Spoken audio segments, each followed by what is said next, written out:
In the sleepy village of St. Mary Mead, a nervous curate whispers of a hidden ledger, a secret so explosive it could shatter the churches. Sacred trust. Why is a shadowy stranger threatening him? What scandal lies buried in the dusty archives? And how far will Miss Jane Marple go to unravel a conspiracy that reaches the heart of the clergy? One wrong step, and the truth could vanish forever. Chapter 1.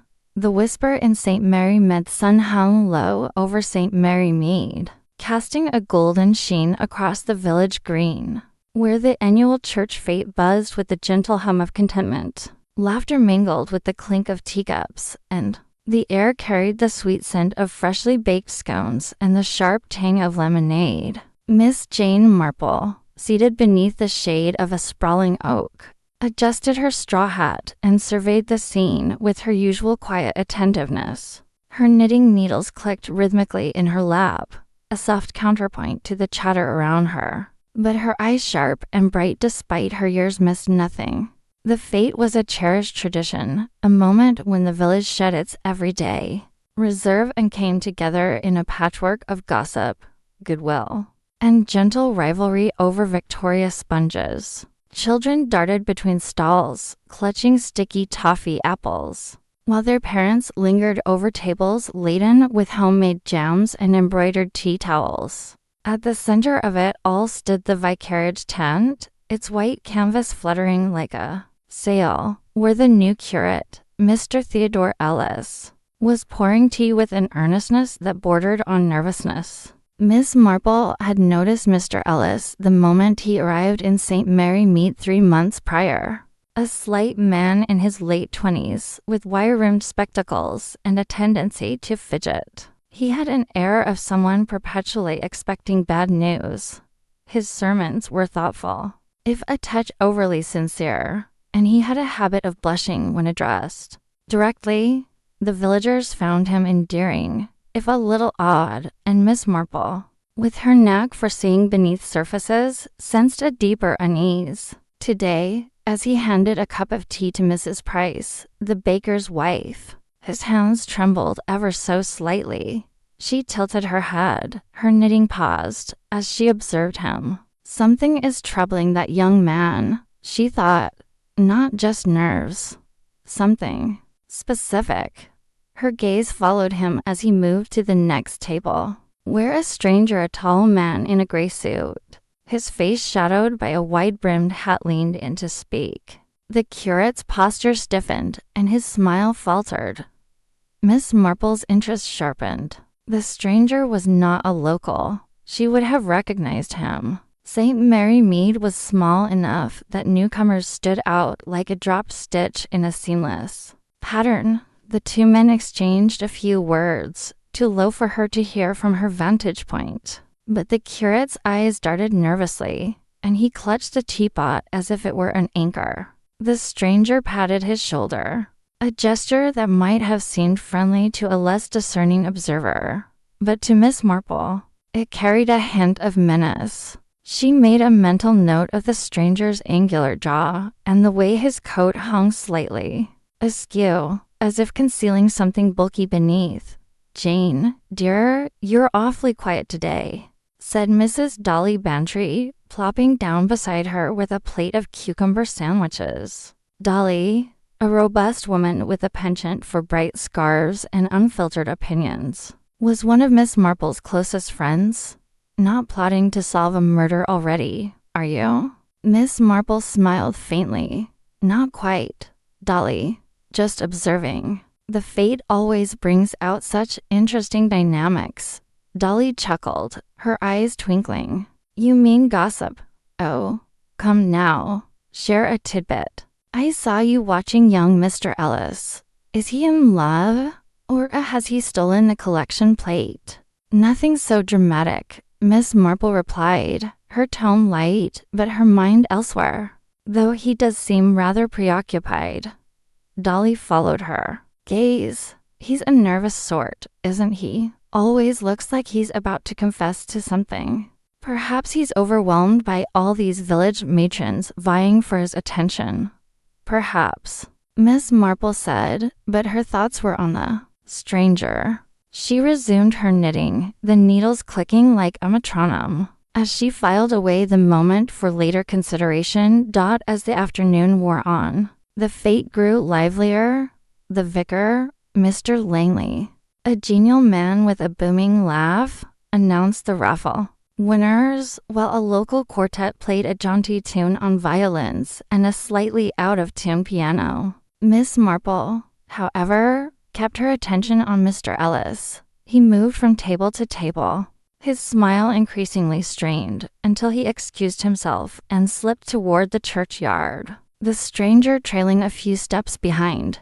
Now, that's curious, Miss Marple thought. She set her knitting aside, murmuring an excuse to Dolly about needing to stretch her legs, and followed at a discreet distance.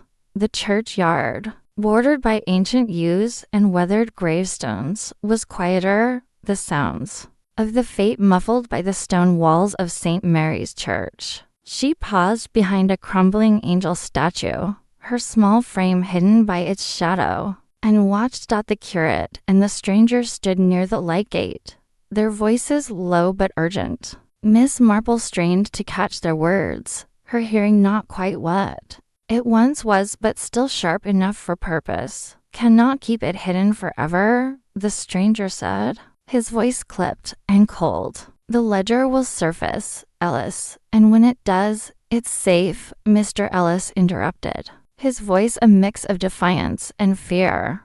"No one knows, not even Langley." The stranger stepped closer, looming over the curate. "You'd better pray you're right. If it comes out, it's not just you who'll suffer. The whole diocese," he broke off as a child's laugh echoed from the fate, and both men glanced toward the sound. Miss Marple held her breath, her heart quickening. A ledger, she thought. What could be so damning as to frighten a curate and involve the diocese? The stranger muttered something inaudible, then turned and strode away, his coat flapping. Mr. Ellis stood frozen for a moment, his hands clenched. Before hurrying back toward the fate, Miss Marple waited until he was out of sight, then stepped into the churchyard, her eyes scanning the ground. The grass was trampled where the men had stood, and something caught her eye, a scrap of paper, half buried in the dirt. She bent down, her knees protesting, and retrieved it.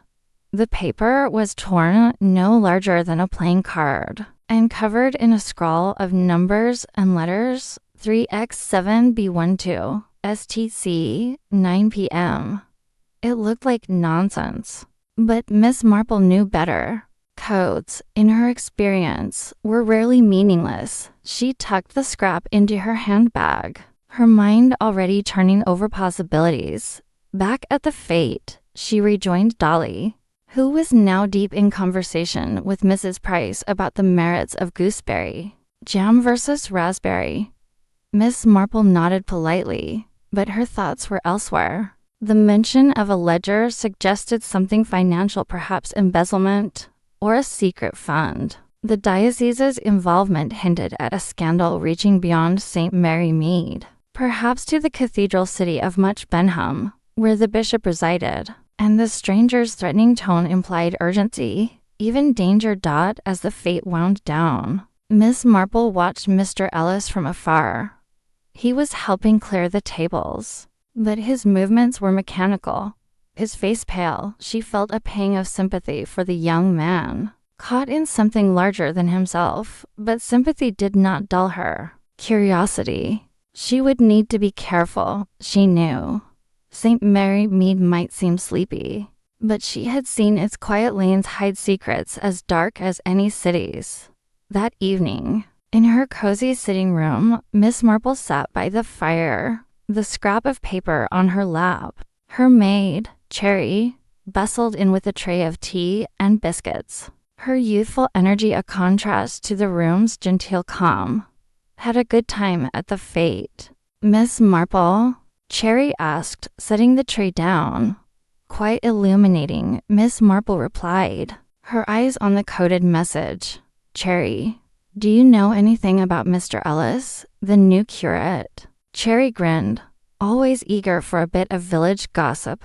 Not much, miss. He's polite enough, but jumpy, like a cat in a thunderstorm. Mrs. Price says he's got no family to speak of, came from some parish up north.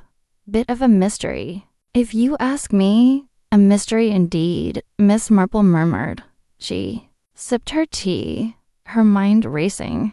The code was a puzzle, but puzzles were her forte. She thought of her nephew Raymond, who had a knack for ciphers from his days as a war correspondent. She would write to him tomorrow, enclosing a copy of the code. For now, she needed to observe Mr. Ellis more closely and the stranger. If he appeared again. As the fire crackled, Miss Marple leaned back, her knitting forgotten. The fete had been a pleasant affair, but beneath its cheerful surface, she had glimpsed something troubling. A ledger, a code, a frightened curate, and a stranger with a hidden agenda.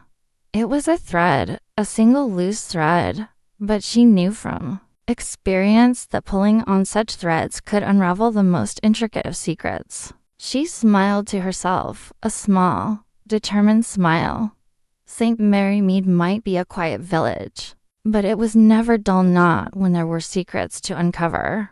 Chapter 2. The Curate's Disappearance. The Sunday morning sun spilled through the stained glass windows of St. Mary Mead's little church, casting a mosaic of ruby and sapphire across the pews. The air was thick with the scent of polished wood and hymnals, and the congregation buzzed with a quiet anticipation. Miss Jane Marple sat in her usual spot, third pew from the front, her hands folded neatly over her prayer book, her sharp eyes scanning the faces around her. The vicar's sermon was due to begin, but the absence of Mr. Ellis, the young curate, hung like a shadow over the morning's proceedings. Miss Marple had not forgotten the scrap of paper she'd found in the churchyard the previous day at the fete, a torn fragment with a jumble of letters and numbers that seemed to whisper secrets. Nor had she forgotten Mr. Ellis's nervous demeanor as he spoke to the stranger. In the ill-fitting suit, their voices low and urgent. She'd meant to speak with him after the service, to inquire gently, as was her way, about his evident distress. But now, as the organ's final notes faded and the congregation shifted restlessly, it was clear Mr. Ellis was not coming. Vicar Langley, a kindly man with a perpetually furrowed brow, stepped to the pulpit, his face betraying a flicker of unease. "Good morning, my dear friends," he began, his voice a touch too bright. "I'm afraid Mr. Ellis has been called away on urgent business, so I shall lead today's service myself." The congregation murmured, some nodding sympathetically, others exchanging glances. Miss Marple's lips pursed slightly. Urgent business on a Sunday morning in St. Mary Mead, where the most pressing matter was usually Mrs. Price's lost cat, or a dispute over the flower rhoda. Unlikely. As the service progressed, Miss Marple's mind wandered from the sermon, a well-meaning but meandering reflection on charity, to the curate's absence. She recalled his boyish earnestness, his slightly too large cassock, and the way his hands had trembled when he'd handed her a cup of tea at the fete. Something was amiss, and the coated scrap of paper in her handbag felt heavier with every passing hymn. After the service, as the congregation spilled onto the church lawn, Miss Marple lingered near the vicarage gate, her eyes tracking the villagers' movements. Mrs. Clement, the vicar's wife, was fussing over a tray of scones, her laughter a little too loud. Young Tommy Pierce, the butcher's son, was kicking a stone along the path, oblivious to the adults' chatter. And there, by the light gate, stood Mrs. Murgatroyd, the village's most reliable gossip, her eyes gleaming with the thrill of a new story. "Miss Marple," Mrs. Murgatroyd called, waving her over with a gloved hand. "Have you heard? Mr. Ellis didn't just miss the service, he's gone." "Gone?" Miss Marple tilted her head. Her tone mild, but her interest sharp. Surely he's only stepped out for a moment. Oh, no. Mrs. Murgatroyd's voice dropped to a conspiratorial whisper. Mrs. Baxter, who lives next to his lodgings, saw him last night, hurrying off with a tall man in a dark coat. She said he looked frightened, poor lamb, and he was carrying a suitcase. Miss Marple's fingers tightened around her handbag. A tall man, you say? Did Mrs. Baxter describe him further? Mrs. Murgatroyd leaned closer, her hat's feathers bobbing. She said he had a sharp face, like a hawk, and he kept looking over his shoulder. Not from around here.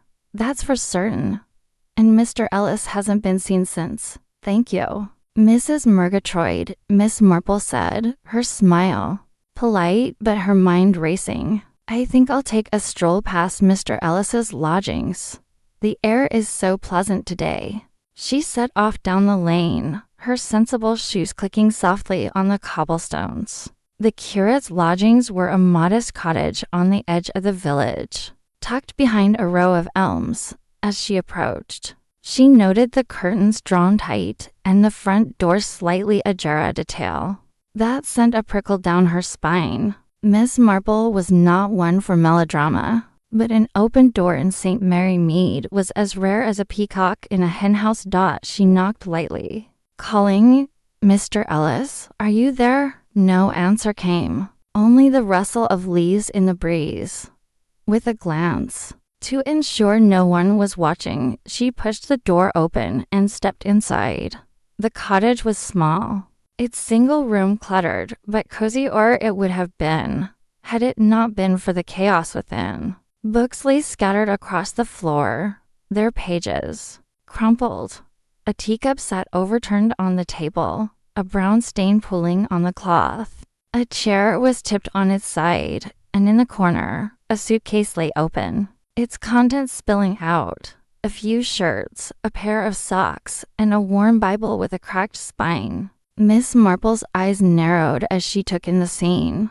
This was no mere absence. It was a departure in haste, perhaps under duress. She moved carefully, her gloved hands touching nothing, her gaze sweeping the room for clues. On the desk, beneath a pile of papers, she spotted a photograph, Mr. Ellis, smiling shyly, standing beside an older man in clerical robes. The older man's face was stern, his hand resting heavily on the curate's shoulder. Something about the image stirred a memory, but it slipped away before she could grasp it. She turned to the suitcase, noting a small leather notebook tucked among the clothes. She hesitated. Prying was not her habit, but curiosity went out. She opened it, finding pages filled with neat, hurried handwriting. Most were sermon notes, but one entry caught her eye. Met him at the fete. He knows about the ledger. Says it must stay hidden, or all is lost. I cannot bear this burden alone. Tomorrow, I must decide.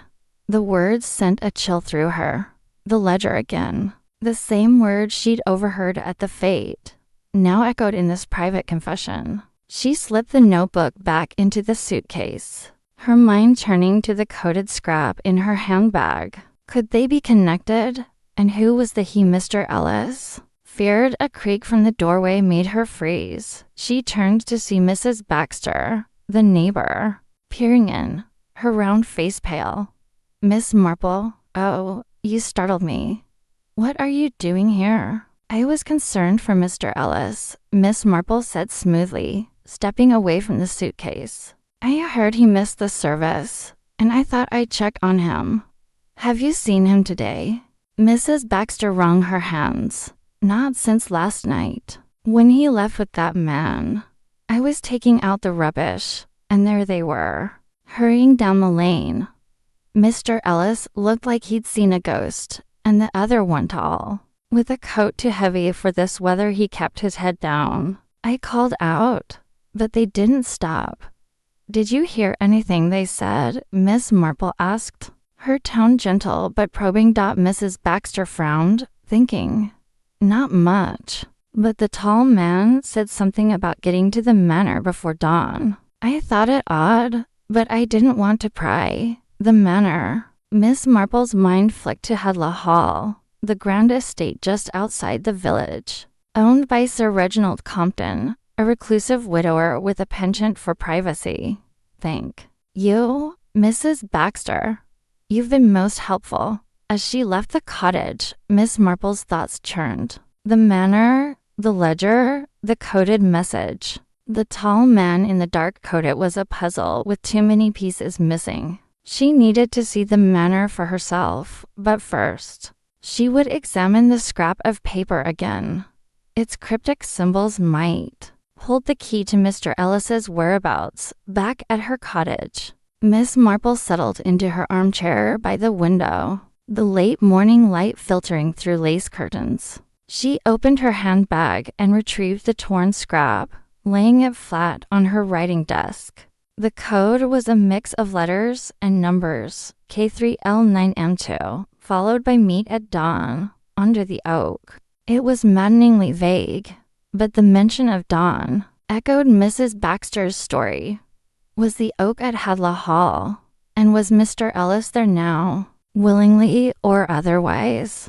She reached for her telephone and dialed her nephew, Raymond West, a journalist with a sharp mind and a love for ciphers. He was just the person to help unravel this knot. Raymond, dear, she said when he answered, I've come across a rather curious puzzle.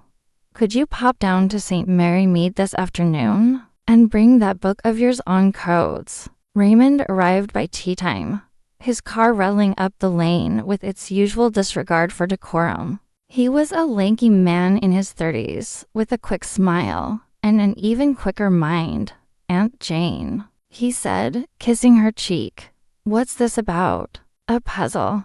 I thought you were knitting scarves for the church bazaar. Knitting can wait, she replied, leading him to the desk. She showed him the scrap of paper, recounting the events at the fete and Mr. Ellis's disappearance.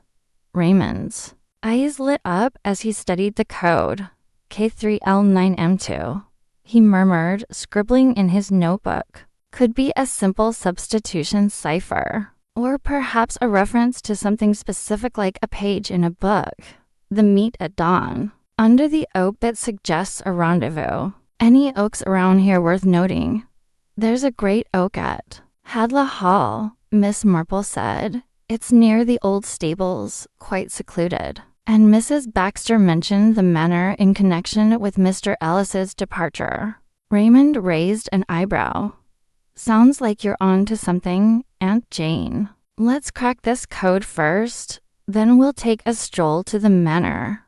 Discreetly. Of course, they spent the next hour poring over the code, Raymond testing various decryption methods while Miss Marple poured tea and offered insights drawn from her vast knowledge of village life. People often hide their secrets in plain sight, she mused, like Mrs. Price hiding her best china in the bread bin. The code might be simpler than we think. Raymond grinned. You're incorrigible. All right, let's try a basic shift cipher. He scribbled furiously, then paused. Hang on. If we treat the numbers as positions in the alphabet, K is 11, L is 12, M is 13, and shift them by the numbers 3, 9, 2. No, that's too complex. What if it's a key to a meeting time or place? Miss Marple tapped the paper. The oak at Hedla Hall. It's a landmark, unmistakable. Perhaps the code is less about the letters and more about confirming the location. Raymond nodded. You're right. The message is clear enough. Meet at dawn, under the oak. The K3L9M2 might be a password or identifier for whoever's meeting him.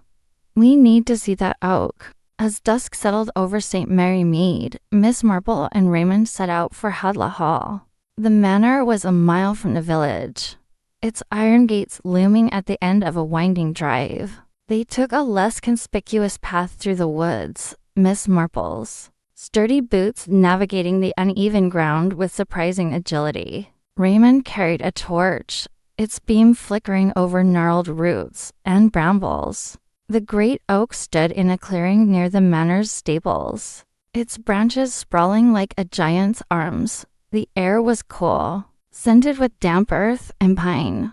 Miss Marple scanned the ground, her eyes catching a glint of metal near the tree's base. She knelt, careful not to disturb the earth, and retrieved a small brass key, its surface etched with a faint cross, a church key. Raymond whispered, peering over her shoulder. Possibly, Miss Marple said, tucking it into her pocket. Or something more specific.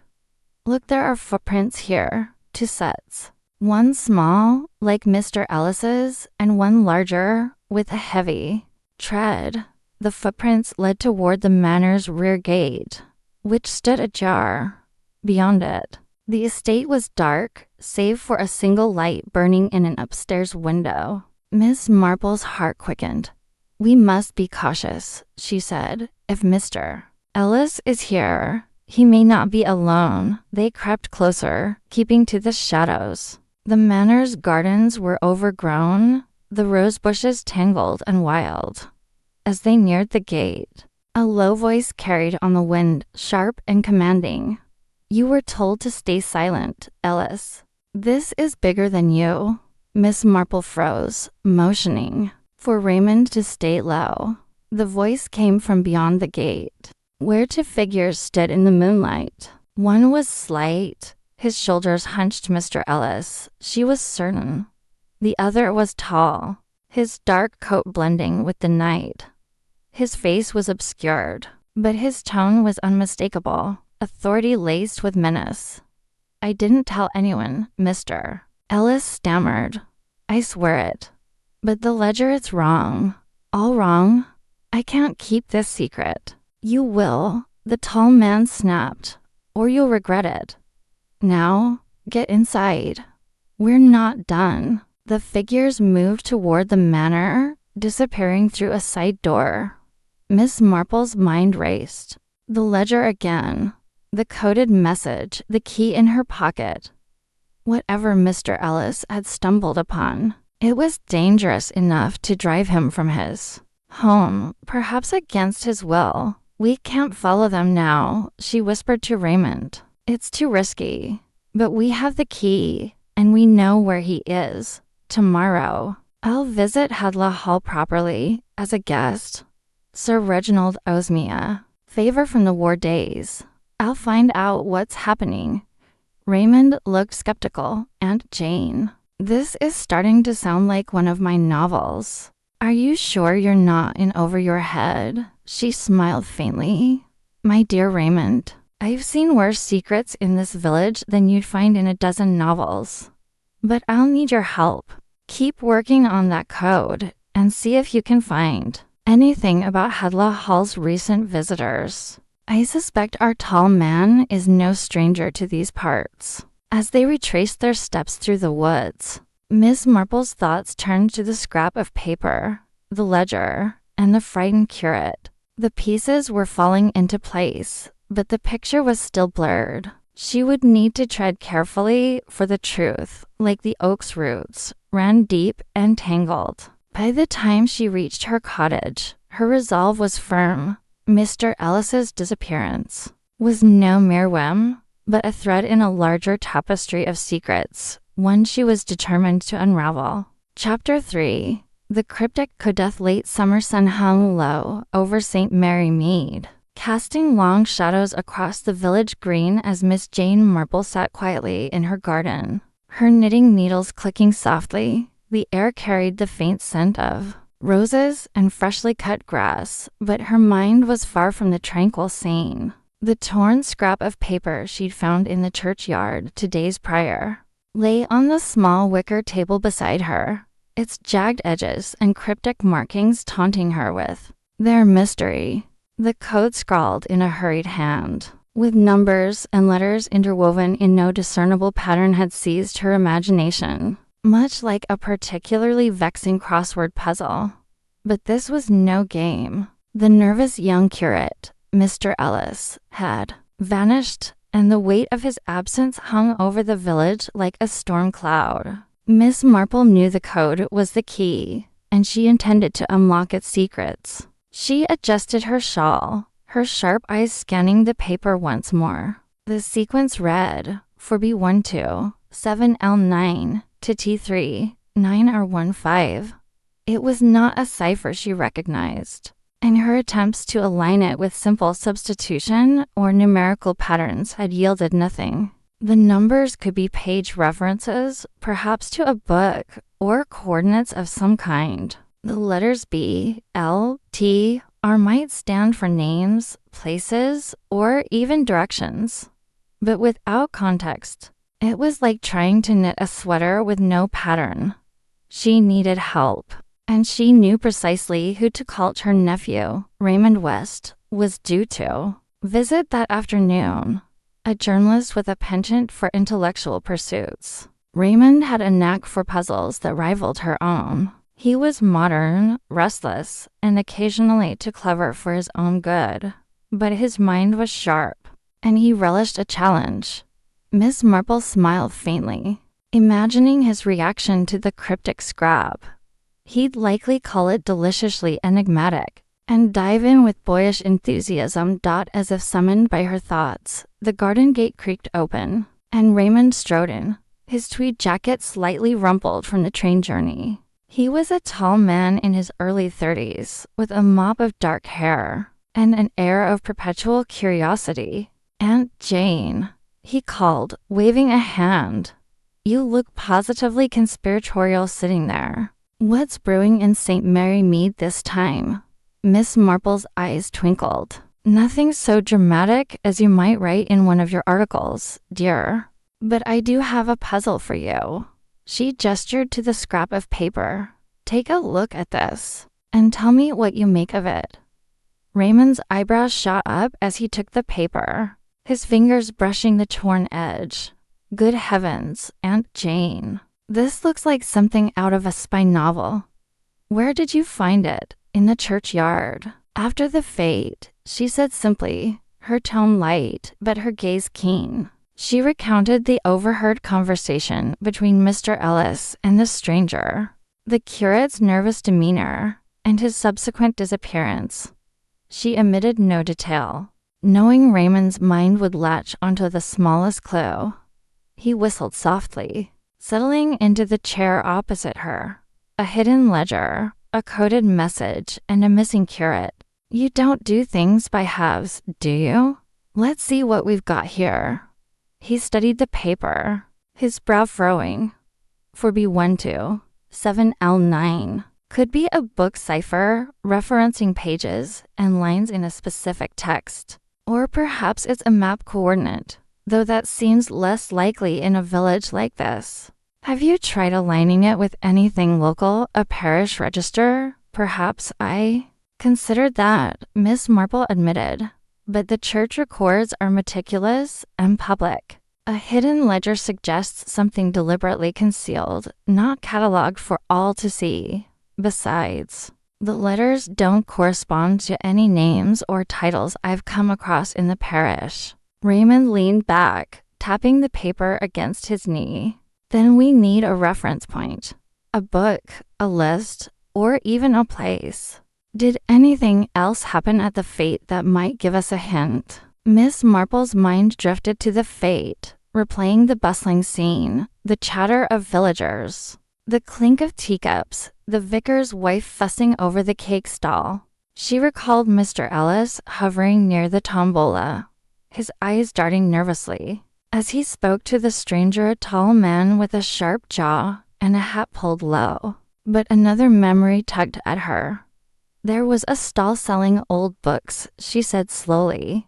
"Mostly novels and hymnals, but there was a display of historical pamphlets about the parish. One caught my eye, a thin volume about the Manor house, donated by Mrs. Cresswell. She mentioned it was from her late husband's collection." Raymond's eyes lit up. The Manor. That's a start. If this code points to something hidden, a manor house with its dusty libraries and secret passages is just the place. Did you see the pamphlet? only briefly, Miss Marple said. It was titled A History of Mead Manor. Mrs. Cresswell was quite proud of it, though she said it was dreadfully dry. I didn't purchase it, but I believe it's still at the vicarage. The unsold books were stored there. Then, we'll start with that, Raymond declared, standing. If the code references a book, that pamphlet's as good a candidate as any. Shall we pay a visit to the vicarage? Miss Marple set her knitting aside, her movements brisk. I think that's an excellent idea, Raymond. But let's be discreet. The village is already buzzing about Mr. Ellis, and I'd rather not fuel the gossip. They set off down the lane, the late afternoon sun gilding the hedgerows. St. Mary Mead was a picture of pastoral calm, with children playing near the pond and Mrs. Price from the post office sweeping her doorstep. But Miss Marple's keen eyes noted the undercurrents, the sidelong glances from passers-by, the hushed whispers as they passed. The curate's disappearance was a scandal in the making, and she sensed the village's unease like a ripple beneath. Stillwater at the vicarage, they were greeted by Mrs. Langley, the vicar's wife, a plump woman with a penchant for floral dresses and a nervous smile. Miss Marple, Mr. West. What a pleasant surprise, she said, ushering them into the parlor. I'm afraid the vicar's out visiting a parishioner, but can I offer you tea? Thank you. Mrs. Langley. But we're here on a small errand, Miss Marple said smoothly. I was hoping to look at the books from the Fate. There was a pamphlet about Mead Manor that caught my eye. Mrs. Langley's smile faltered, her hands fluttering to her apron. Oh, those old things, they're in the study, I think. Dreadful clutter, but I haven't had time to sort them. Follow me. She led them to a cozy room lined with bookshelves where a cardboard box sat on a desk, overflowing with paperbacks and pamphlets. Miss Marple's eyes scanned the pile, landing on a slim booklet with a faded green cover, A History of Mead Manor, 1750 to 1900. She lifted it carefully, noting the brittle pages and faint musty smell. That's the one Mrs. Cresswell donated, Mrs. Langley said, hovering. She said it was her husband's pride and joy, though I can't imagine why. It's all dates and dull facts about the manor's owners. History can be surprisingly revealing, Miss Marple said, her tone light. May we borrow it for a day or two? Of course, Mrs. Langley said, though her eyes lingered on the pamphlet with a flicker of unease. Just mind you return it. Mrs. Cresswell was particular about it. Back at Miss Marple's cottage, Raymond spread the pamphlet on the dining table, the cryptic scrap beside it. The booklet was a dry account of the manor's lineage, detailing the Cresswell family's stewardship, architectural changes, and notable events. Raymond flipped through the pages, muttering, if this is a book cipher, the numbers could be page and line references. Let's try the first code, for B12. He turned to page 4, scanning for a section labeled B, or a 12th line. The page described the manor's chapel, built in 1782. No subsections labeled B, he said, frowning. And the 12th line is about stained glass, the east window, installed in 1783. Depicts St. Michael, no help there. Miss Marple peered over his shoulder. Try the others. Perhaps the letters indicate something else. Rooms. Perhaps, or initials. They tested each code, but the pamphlet yielded nothing obvious. 7L9 led to a passage about a garden maze, to T3 to a list of tenants, and 9R15 to a description of a library renovation. Frustration crept into Raymond's voice. This feels like a dead end, Aunt Jane.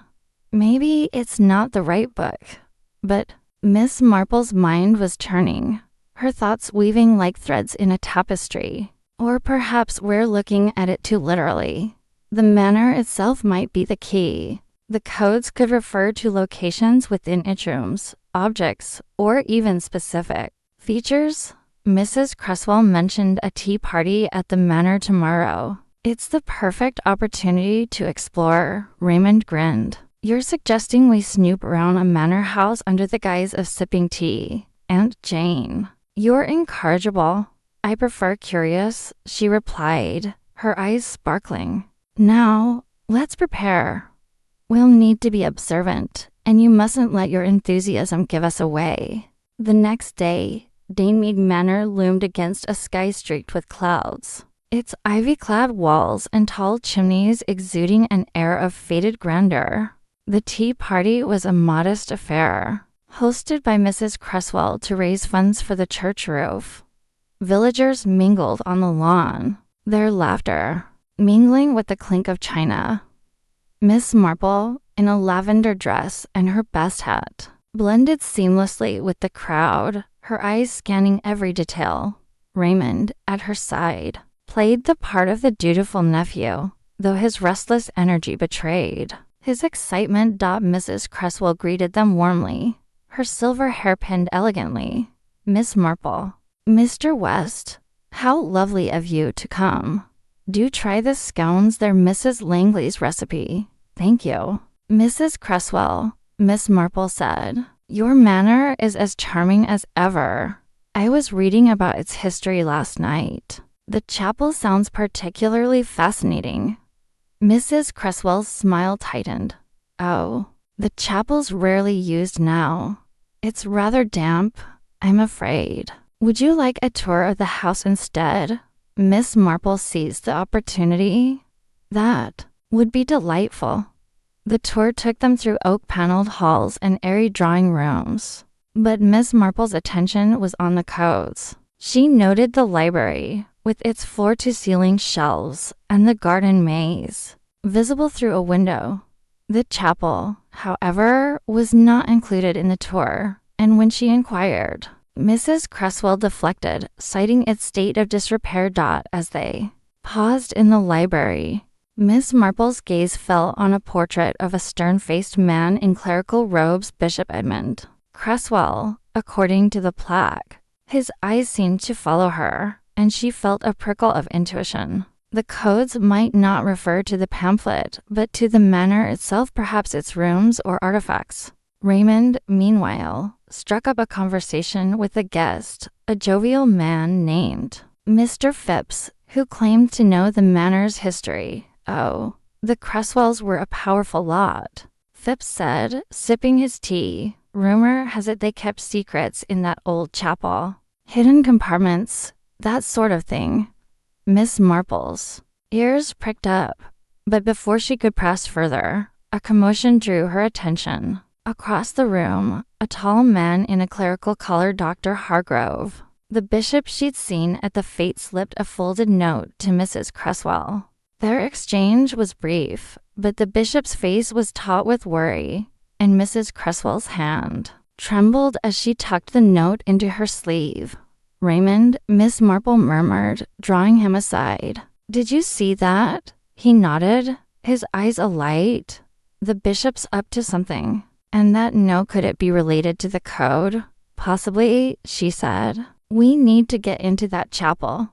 It's the one place Mrs. Cresswell doesn't want us to see. As the tea party wound down, Miss Marple devised a plan. Feigning a headache, she excused herself, asking Raymond to distract Mrs. Cresswell with questions about the manor's gardens.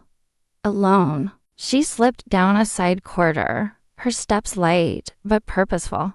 The chapel was at the far end of the manor, its door half hidden behind a tapestry. She pushed it open, revealing a dim, musty space with pews draped in dust sheets and a cracked stained glass window, casting fractured light.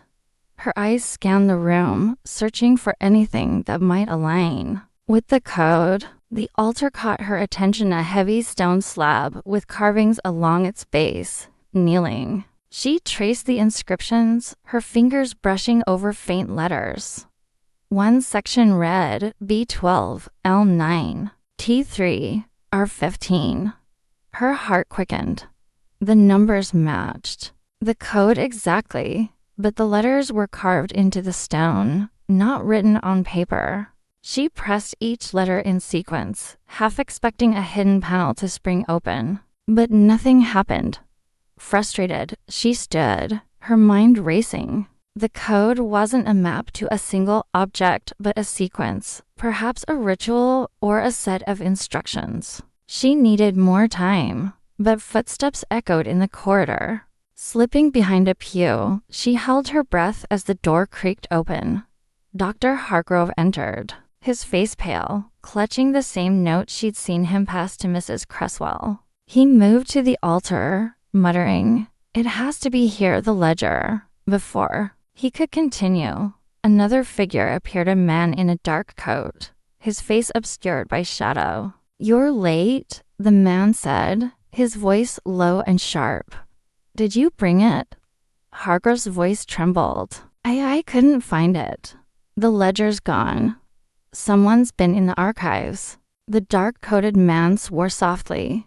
"Then we moved to the cathedral. Tomorrow night. Don't fail me again." As they left, Miss Marple emerged, her mind ablaze. With questions, the ledger, the chapel, the code, it was all connected, and the bishop was entangled in it. She rejoined Raymond on the lawn, her face composed but her thoughts racing. "We stumbled onto something bigger than I expected," she said quietly. "The code points to the chapel, but the real answers lie at the cathedral. We must be there tomorrow night." Raymond's eyes widened. "You're sure? This is getting dangerous, Aunt Jane." She smiled faintly, her resolve unshaken. "Danger, my dear Raymond, is simply a puzzle that hasn't been solved yet.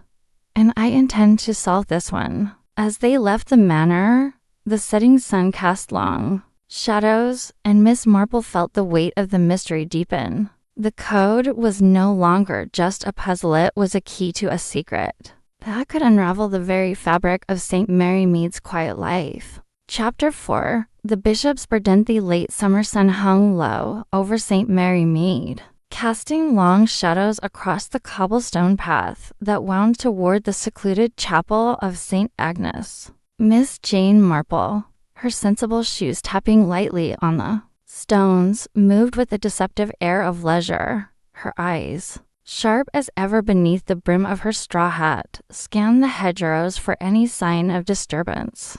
The cryptic conversation she'd overheard at the Manor tea party still echoed in her mind. Dr. Hargrove, the nervous bishop, had spoken of a sacred trust with an urgency that belied his polished demeanor. Miss Marple's instincts, honed by years of observing the quiet sins of village life, told her this was no mere ecclesiastical matter.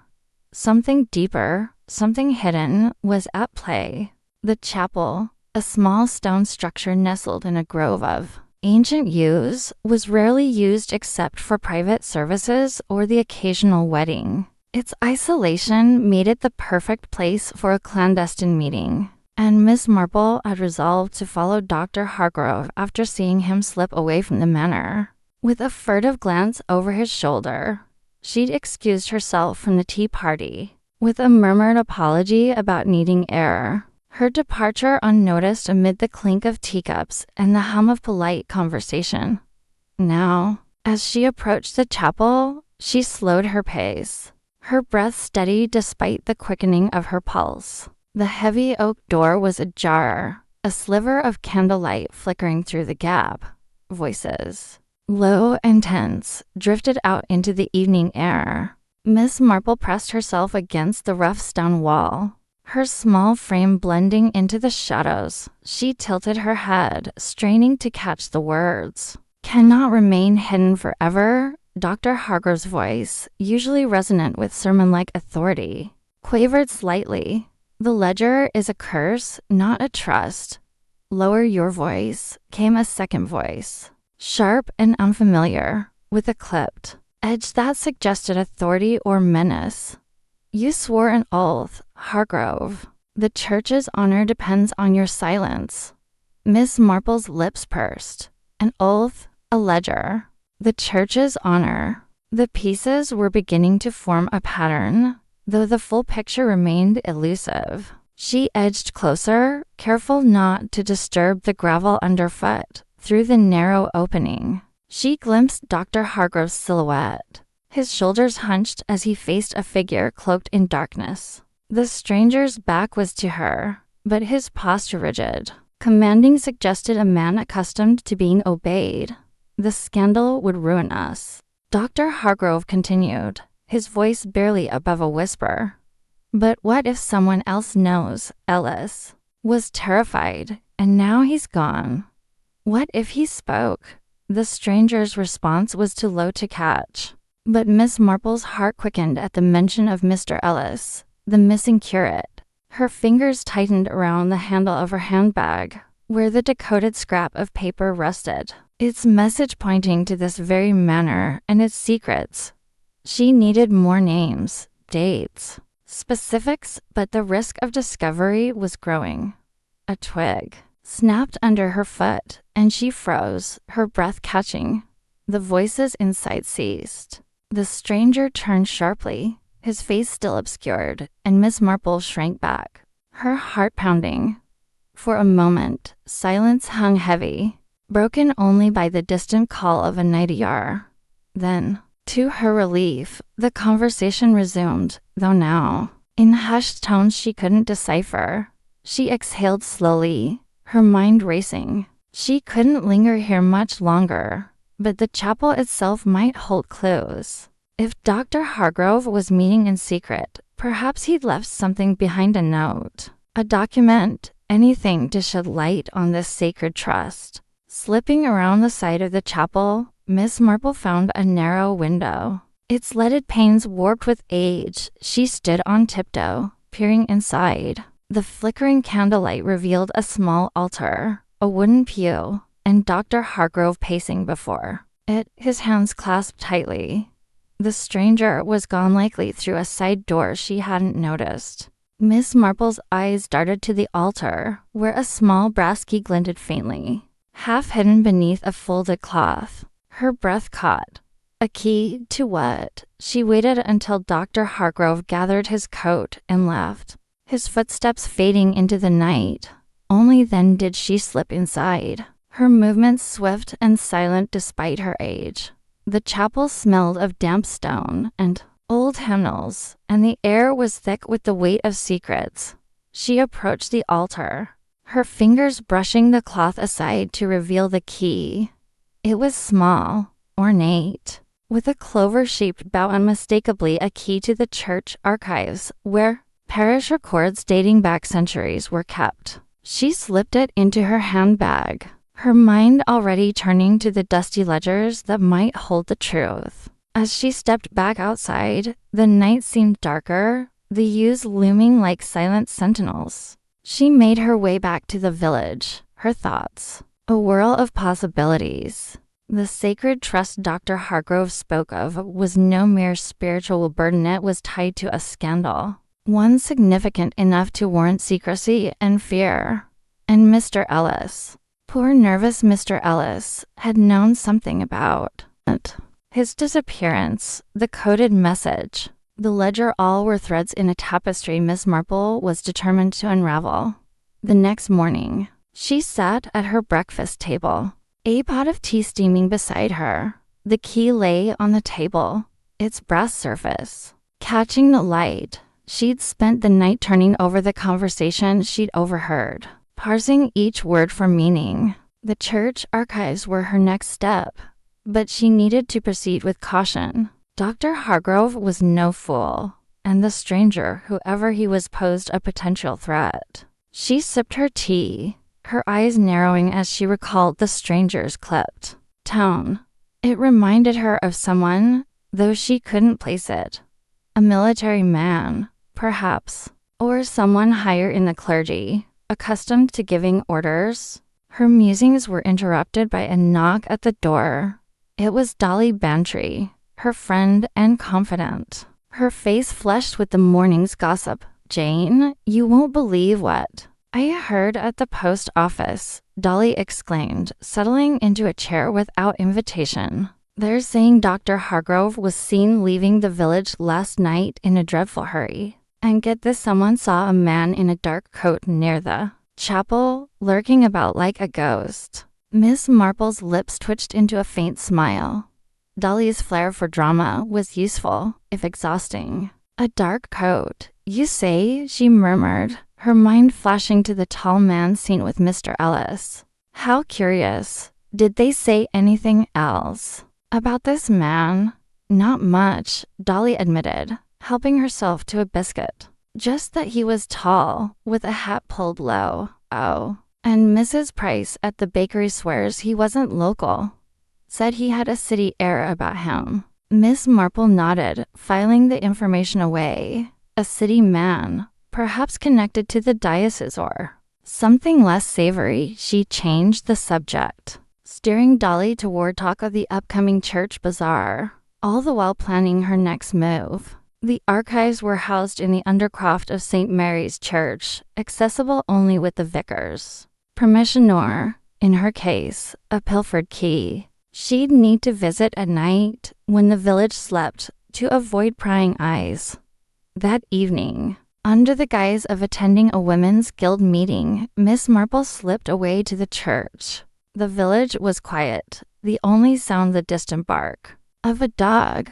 She moved with purpose, her black shawl blending into the shadows. The key turned smoothly in the lock of the undercroft door, and she descended the stone steps, her torch casting a thin beam into the musty darkness. The archives were a labyrinth of shelves, each groaning under the weight of leather-bound volumes. Dust motes danced in the torchlight as she scanned the spines, searching for anything out of place. Her fingers trailed over titles, baptismal records, marriage registers, tithe accounts until she paused at a ledger marked parish funds, 1870 to 1900. It was slightly askew, as if recently handled. She pulled it down, her heart quickening as she opened it. The pages were filled with meticulous entries, donations and expenditures recorded in a neat hand. But as she turned to the later years, she noticed irregularities, large sums marked as miscellaneous or charitable bequests with no further explanation. One entry, dated 1892, caught her eye, a donation of £500, an enormous sum for the time, attributed to an anonymous benefactor. A marginal note, in a different hand, read simply, "For the silence of St. Agnes." St. Agnes, the chapel. Miss Marple's breath caught. This was no coincidence. The ledger was the key to the sacred trust, a record of funds used to hush up a scandal, perhaps involving a clergyman or a prominent family. But who was being protected, and why? And what did Mr. Ellis know that made him flee? Her thoughts were interrupted by a faint creak above. She switched off her torch, her heart pounding as she pressed herself against a shelf. Footsteps, slow and deliberate, descended the stairs. A man's voice, low and urgent, echoed through the undercroft. "It's not here," he said. "He must have taken it." Another voice, softer, replied, "Then we find him before he talks." Miss Marple held her breath, her mind racing. The ledger was still in her hands, its weight a silent accusation. She couldn't be caught with it not yet. She slipped it back onto the shelf, memorizing its position, and crept toward a narrow alcove she'd noticed earlier. The footsteps grew closer, and a beam of light swept the room. She squeezed into the alcove, her shawl catching on a splintered board. She tugged it free, wincing at the faint rustle. The men there were too, she was certain, moved methodically, their torches illuminating the shelves. Hargrove swore it was here, the first voice said, tinged with frustration. "If it's gone, we're exposed. Calm yourself." The second voice snapped. "We'll deal with Hargrove. And the old woman, if she's sniffing around." Miss Marple's blood ran cold. The old woman. They meant her. She'd been careful, but not careful enough. The men's footsteps receded, and she waited, counting to 100 before daring to move. When she emerged, the Undercroft was silent, but the ledger's secrets burned in her mind. She needed to return to secure the ledger before they did. But for now, escape was paramount. She slipped out of the church, the night air cool against her flushed cheeks. The village slept, unaware of the shadows stirring in its heart. Miss Marple walked briskly, her mind a whirl of plans. The ledger was the key, but it was only part of the puzzle. Dr. Hargrove was involved, perhaps coerced, and the stranger in the chapel was no mere bystander.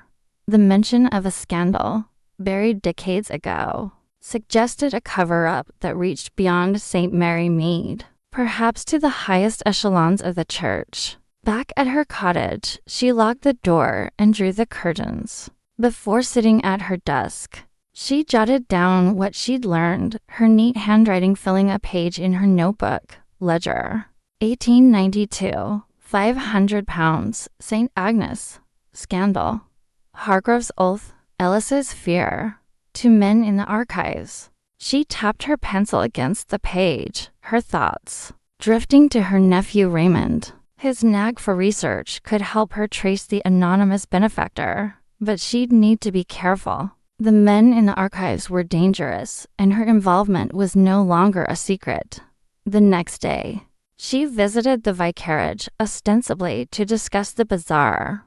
Vicar Langley, a kindly man with a perpetually worried expression, greeted her warmly. "Miss Marple, what a pleasure. I trust you're well." "Quite well, thank you," she replied, her tone light. "Though I did hear a curious rumor about Dr. Hargrove. Something about a late-night visit to St. Agnes's chapel." The vicar's smile faltered.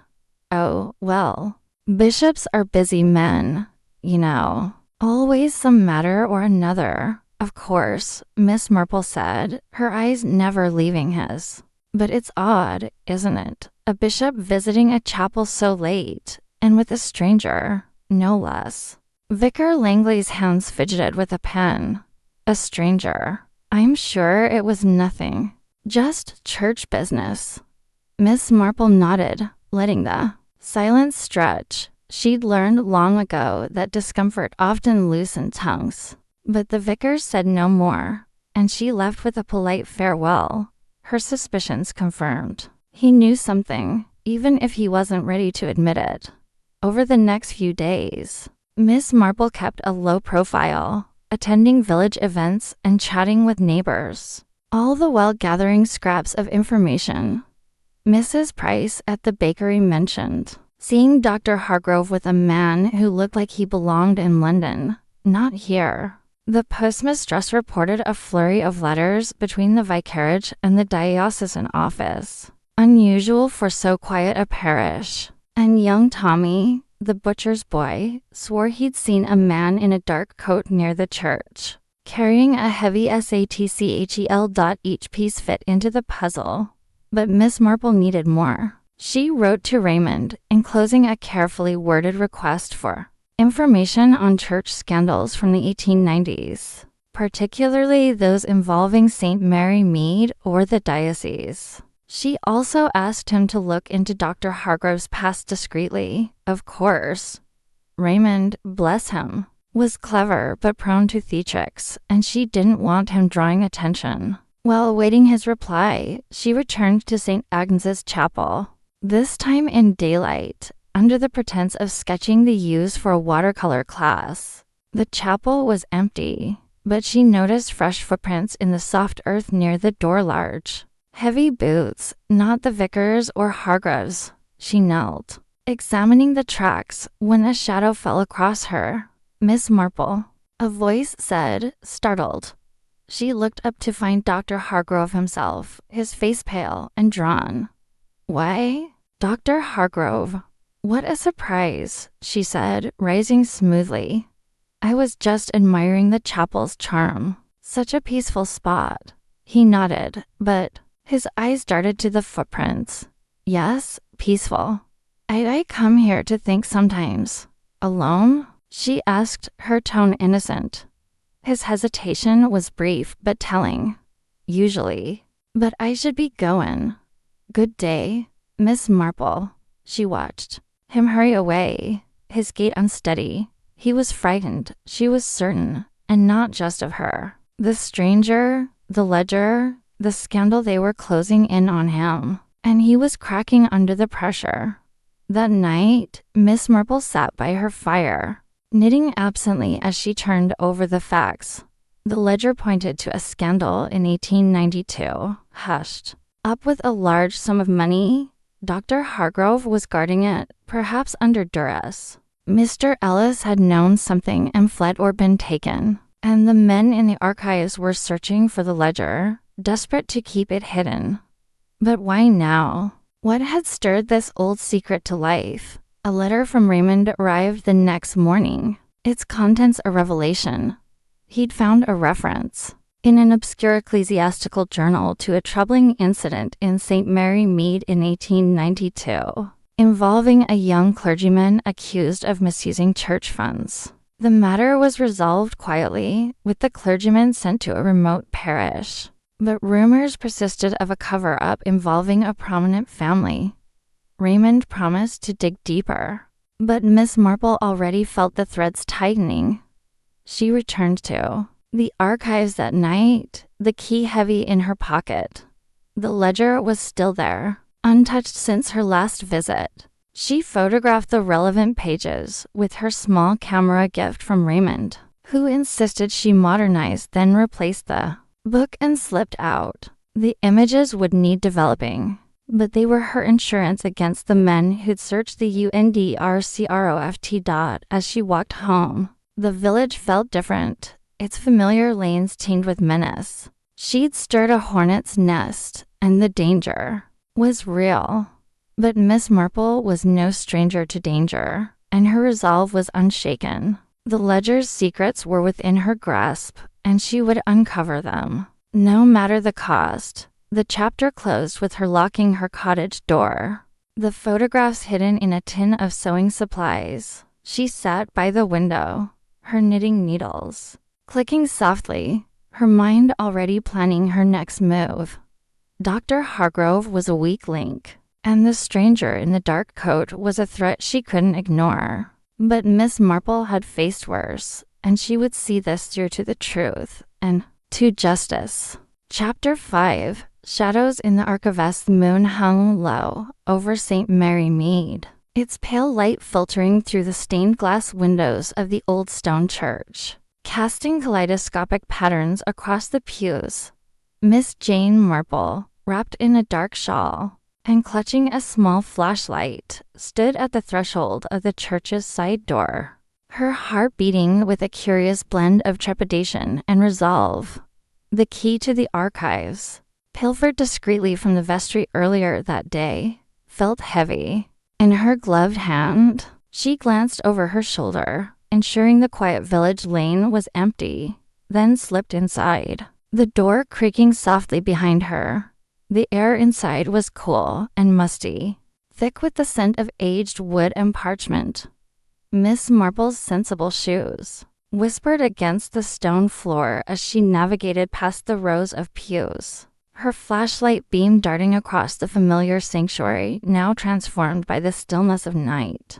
The church, so warm and communal during Sunday services, felt like a different beast in the dark, a keeper of secrets, its silence almost accusatory. She made her way to the narrow staircase behind the altar, which descended to the archives, a place few in the village ever ventured. The archives were housed in a low-ceilinged room beneath the church, a labyrinth of shelves crowned with leather-bound ledgers, parish registers, and dusty tomes chronicling centuries of baptisms, marriages, and burials. Miss Marple had been here once before, years ago, to settle a dispute over a gravestone inscription, but tonight's mission was far more perilous. The cryptic code she and her nephew Raymond had deciphered pointed to a ledger, a hidden one, tied to a scandal that had sent young Mr. Ellis fleeing and set the clergy whispering. If answers lay anywhere, they were here, buried in the paper. Bones of the church's past. She set her flashlight on a nearby table, its beam illuminating a corner of the room where cobwebs draped like lace over towering shelves. The key turned smoothly in the lock of a heavy oak cabinet, its door groaning as it opened to reveal rows of ledgers, their spines cracked and faded. Miss Marple's fingers, nimble despite her age, traced the labels, searching for anything out of place. Her eyes, sharp as ever, caught a glint of something unusual, a slim, unmarked volume tucked behind a larger one, its cover a dull black, unadorned save for a faint embossing of a cross. She pulled it free, dust swirling in the flashlight's glow, and opened it on the table. The pages were brittle, the ink faded but legible. It wasn't a parish register or a record of tithes. It was a ledger of transactions, meticulously recorded in a spidery hand. Dates from decades past 1890s, early 1900s listed sums of money, far too large for routine church expenses. Beside each entry were initials, J.H., T.R., E.W. Some were marked received, others dispersed, but to whom or for what was maddeningly unclear. One entry, dated 1898, caught her eye, to J.H. For the safeguarding of the sacred trust, £500. £500 in 1898 was a fortune, enough to buy silence or loyalty, or both. Miss Marple's lips pursed. A sacred trust. The phrase echoed Dr. Hargrove's hushed words in the chapel, overheard just the previous day. Was this the scandal he feared exposed? Her mind raced, piecing together fragments, the nervous curate, the coded message, the bishop's agitation. The ledger was the key, but it was incomplete, a puzzle missing half its pieces. She flipped through the pages, searching for a pattern, when a faint noise, a soft thud, like a footfall, jerked her from her thoughts. Her breath caught. She switched off the flashlight, plunging the room into darkness, and pressed herself against the nearest shelf, her heart pounding. The air seemed to thicken, the silence now heavy with presence. Another sound followed, a rustle, then the unmistakable creak of the staircase. Someone was coming. Miss Marple's mind worked quickly. The archives had only one entrance, the staircase she descended. But there was a small alcove near the back where old hymnals were stored. It wasn't much, but it might conceal her. She moved silently, her shawl brushing the shelves, and slipped into the alcove, crouching behind a stack of moldering books. The darkness was absolute, save for a faint sliver of moonlight seeping through a high, narrow window. The footsteps grew louder, deliberate, but cautious, as if the intruder were as wary of being heard as she was. A beam of light brighter than her own flashlight swept across the room, cutting through the shadows. Two voices, low and urgent, broke the silence. "It's here somewhere," one said, a man's voice, rough and impatient. He said it was in the black book, behind the registers. "Keep your voice down," hissed the second, smoother, with a trace of authority. "If anyone finds us, no one's here at this hour. Stop fretting." Miss Marple's fingers tightened around the ledger, still clutched to her chest. The black book. They were after the same thing she held. Her mind raced to identify the voices. The rough one was unfamiliar, but the second, there was something in its cadence, a clipped precision that tugged at her memory.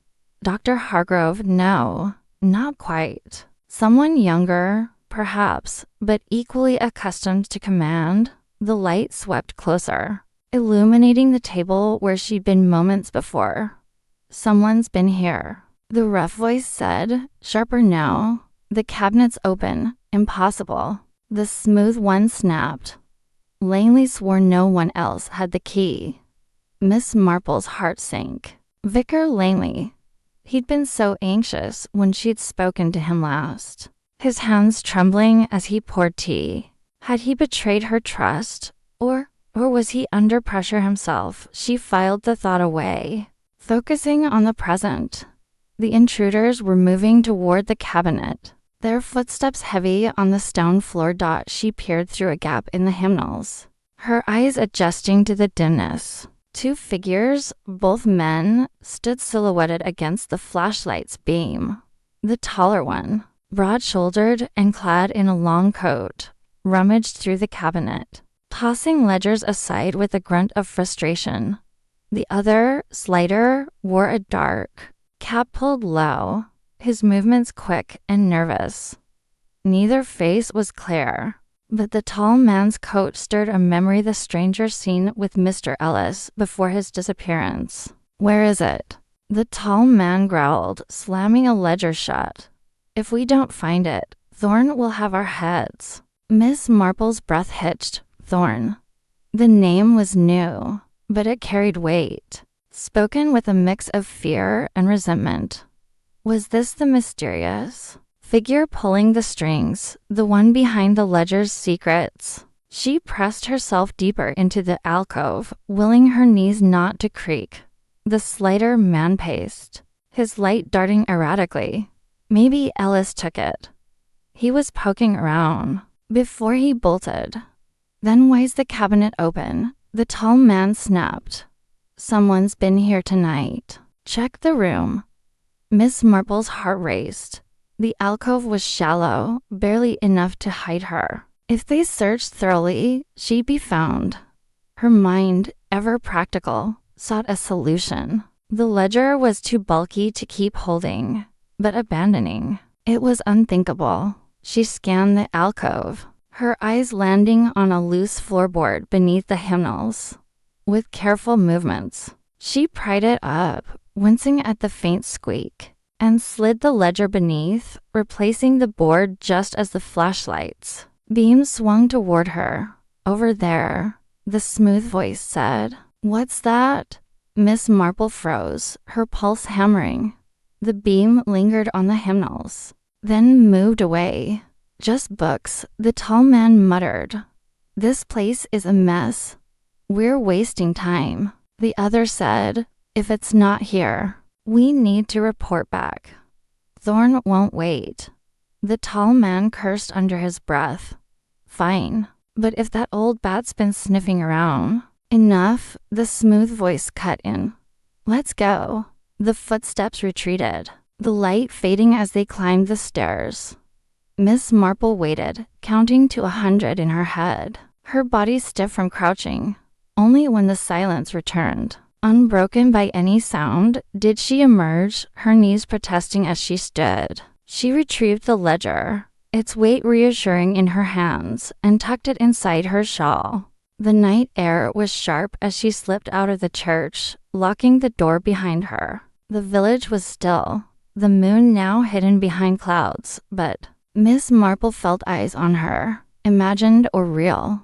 She took a circuitous route home, sticking to the shadows of hedgerows and garden walls, her mind buzzing with what she'd learned. The ledger was proof of something illicit, a scandal buried for decades, but still potent enough to drive men to search in the dead of night. Thorn, whoever he was the key, and the mention of an old bat suggested someone knew she was. On the trail, back in her cottage, she locked the door and drew the curtains before spreading the ledger on her dining table. By the light of a single lamp, she pored over its pages, her knitting needles idle for once. The entries were a cipher of their own, initials and sums hinting at a network of payments. Perhaps to silence a disgrace. But whose, and why now, after so many years, was it surfacing? She thought of Vicar Langley's trembling hands, Dr. Hargrove's guarded whispers, and the dark-coated man who seemed to haunt every corner of this mystery. The name Thorn nagged at her, unfamiliar yet ominous. She made a mental note to ask her friend Dolly Bantry about the clergy hierarchy. Dolly's gossip was often more reliable than any archive. As dawn crept over St. Mary Mead, painting the sky in hues of pink and gold, Miss Marple closed the ledger and hid it beneath a floorboard in her parlor. She was no stranger to danger. But tonight had been a close call. A reminder that secrets like these were guarded by men who would not hesitate to act. Yet her resolve only hardened. The shadowy figures in the archives were part of a larger web, and she would unravel it, thread by thread, as she always did. She poured herself a cup of tea, the familiar ritual calming her nerves, and sat by the window, watching the village stir to life. The next step was clear: identify the men from the archives and uncover Thorne's role.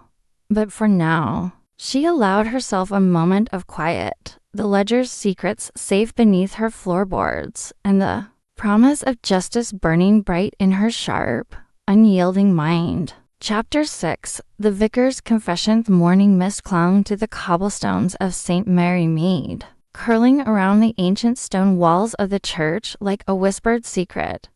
Miss Jane Marple, her whereupon shawl draped neatly over her shoulders, walked with a measured pace toward the vicarage, her sharp eyes, hidden behind a gentle smile, missed nothing, not the sparrow darting into the yew tree, nor the faint scuff of a boot mark on the path, too large to belong to the village's usual passers-by.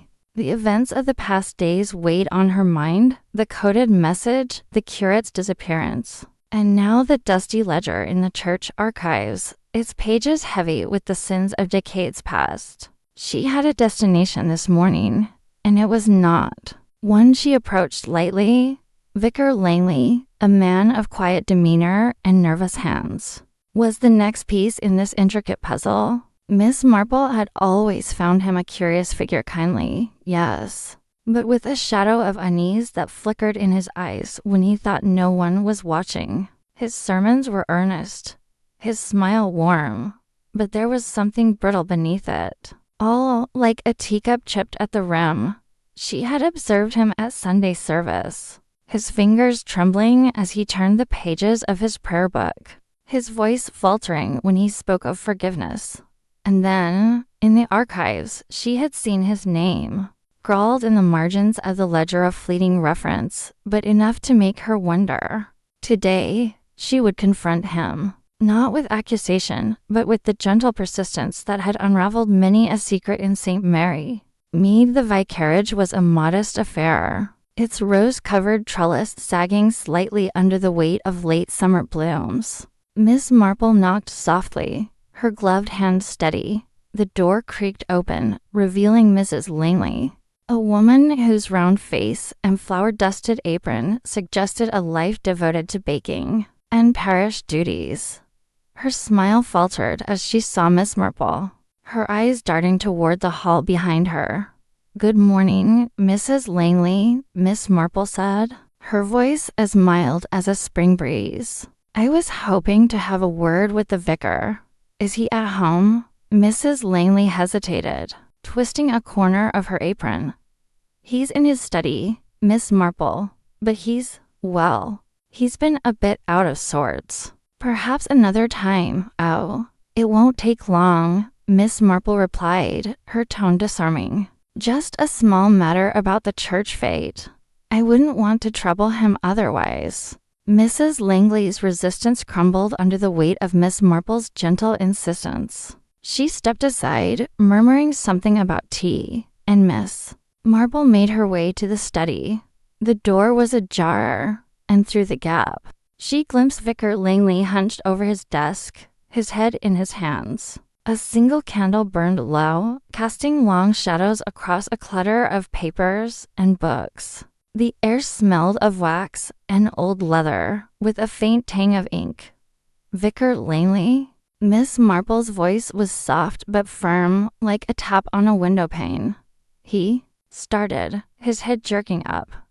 His face was pale, his eyes red-rimmed, as though he had not slept. "Miss Marple," he said, his voice hoarse. I wasn't expecting visitors. I shan't keep you long," she said, settling into a chair without waiting for an invitation. Her eyes flicked to the desk, noting a crumpled letter half hidden beneath a Bible. "I've been thinking about poor Mr. Ellis. His absence has caused quite a stir, hasn't it?" Langley's hands twitched. and he clasped them tightly. Yes, dreadful business. I've been praying for his safe return. Miss Marple nodded, her expression sympathetic. Of course.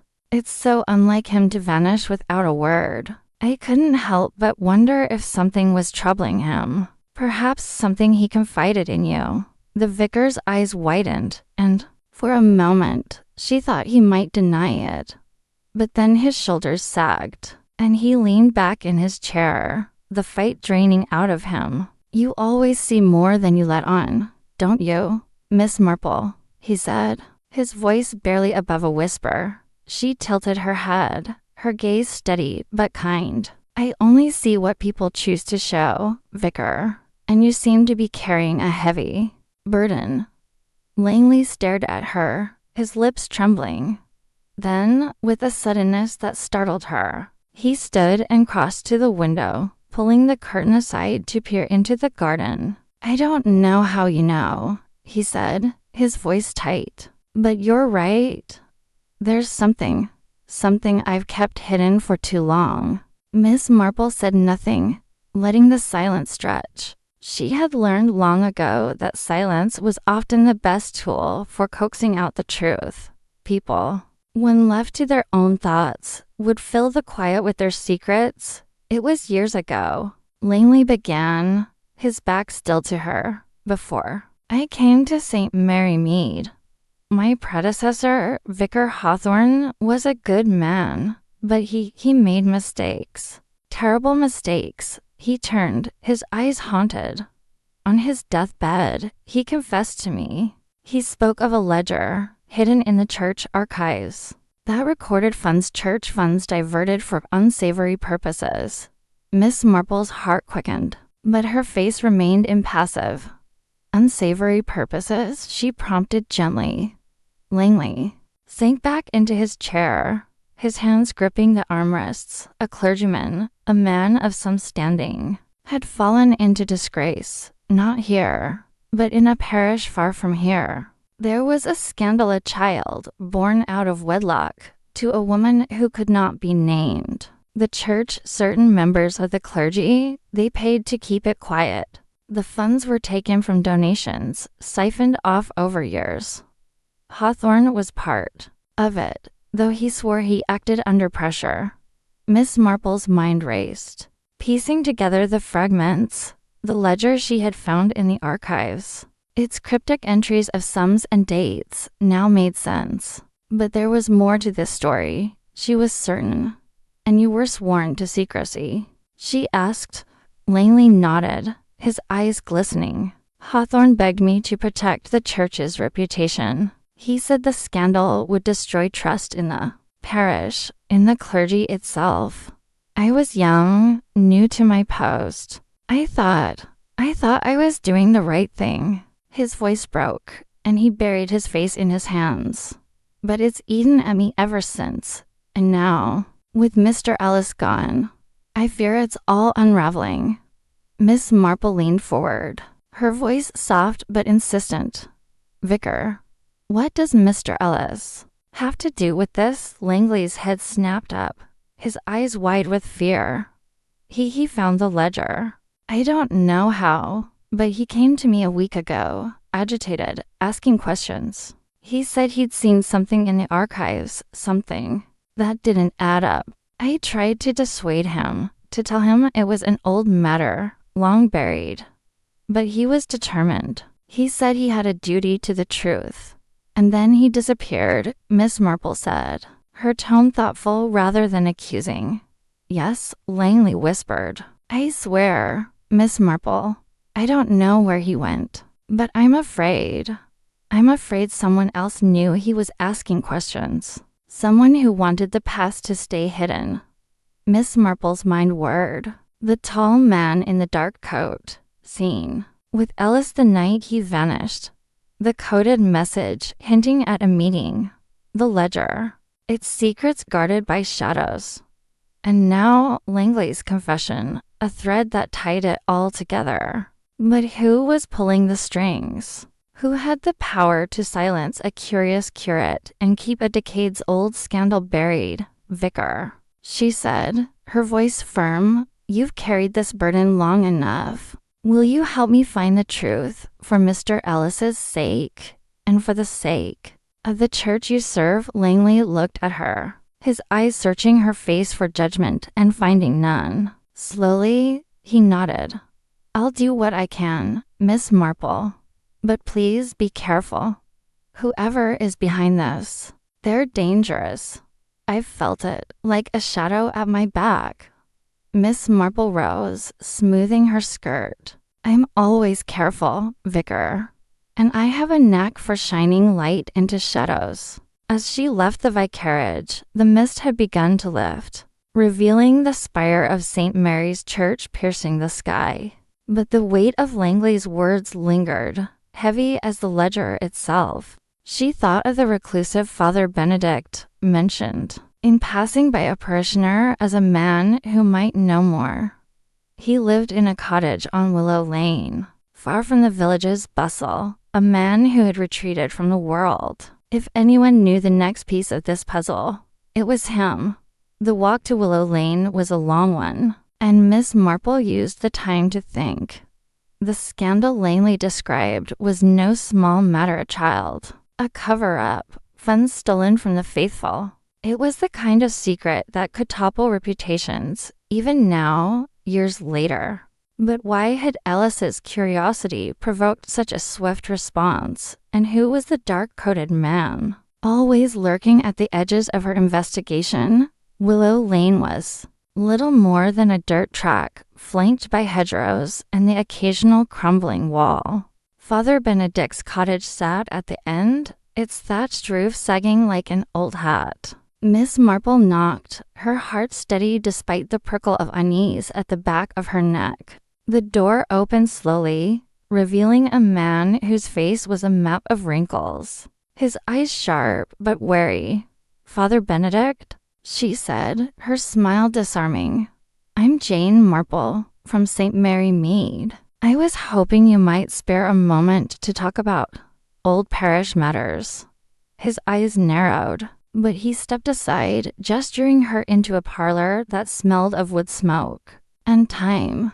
"I don't get many visitors," he said, his voice rough. "What do you want with an old man like me?" Miss Marple settled into a creaking chair, her hands folded neatly in her lap. "I've heard you were once a respected priest, Father, a man who knew the inner workings of the church. I'm looking into a matter that goes back some years, a ledger and a scandal it concealed." Benedict's face tightened, and for a moment, she thought he might send her away. But then he sighed, a sound like the wind through dry leaves.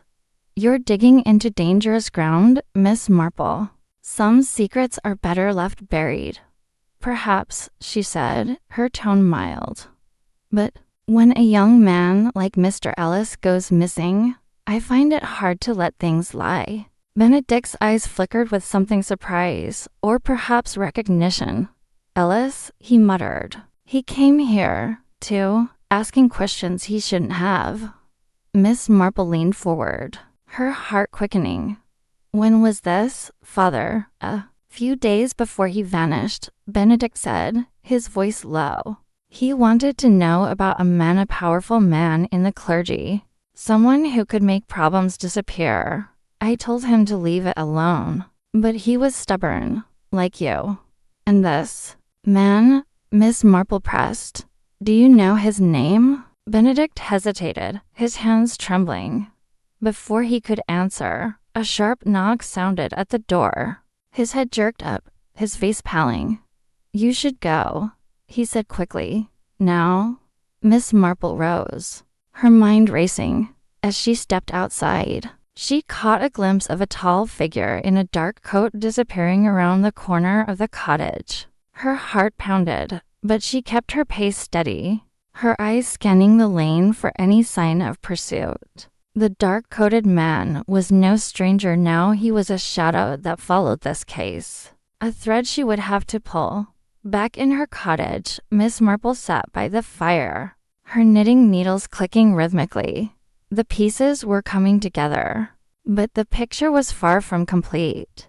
Langley's confession had given her a name, Father Benedictanda motive, a scandal buried to protect the church. But the dark-coated man, the coded message, and the ledger's secrets pointed to a larger network, one that reached beyond St. Mary Mead. She thought of the cathedral, its looming spires a symbol of authority and secrecy. If the answers lay anywhere, it was there. As the fire crackled, Miss Marple made a decision. She would attend the cathedral's charity gala, a gathering of the clergy elite. It was a risk, but risks were necessary when the truth was at stake. She smiled to herself, her needles pausing. The game was afoot, and she was not one to back down from a challenge. Chapter 7. The hermit of Willow Linneath. Morning mist clung to the hedgerows of St. Mary Mead, curling like ghostly fingers round the gnarled branches of ancient yews.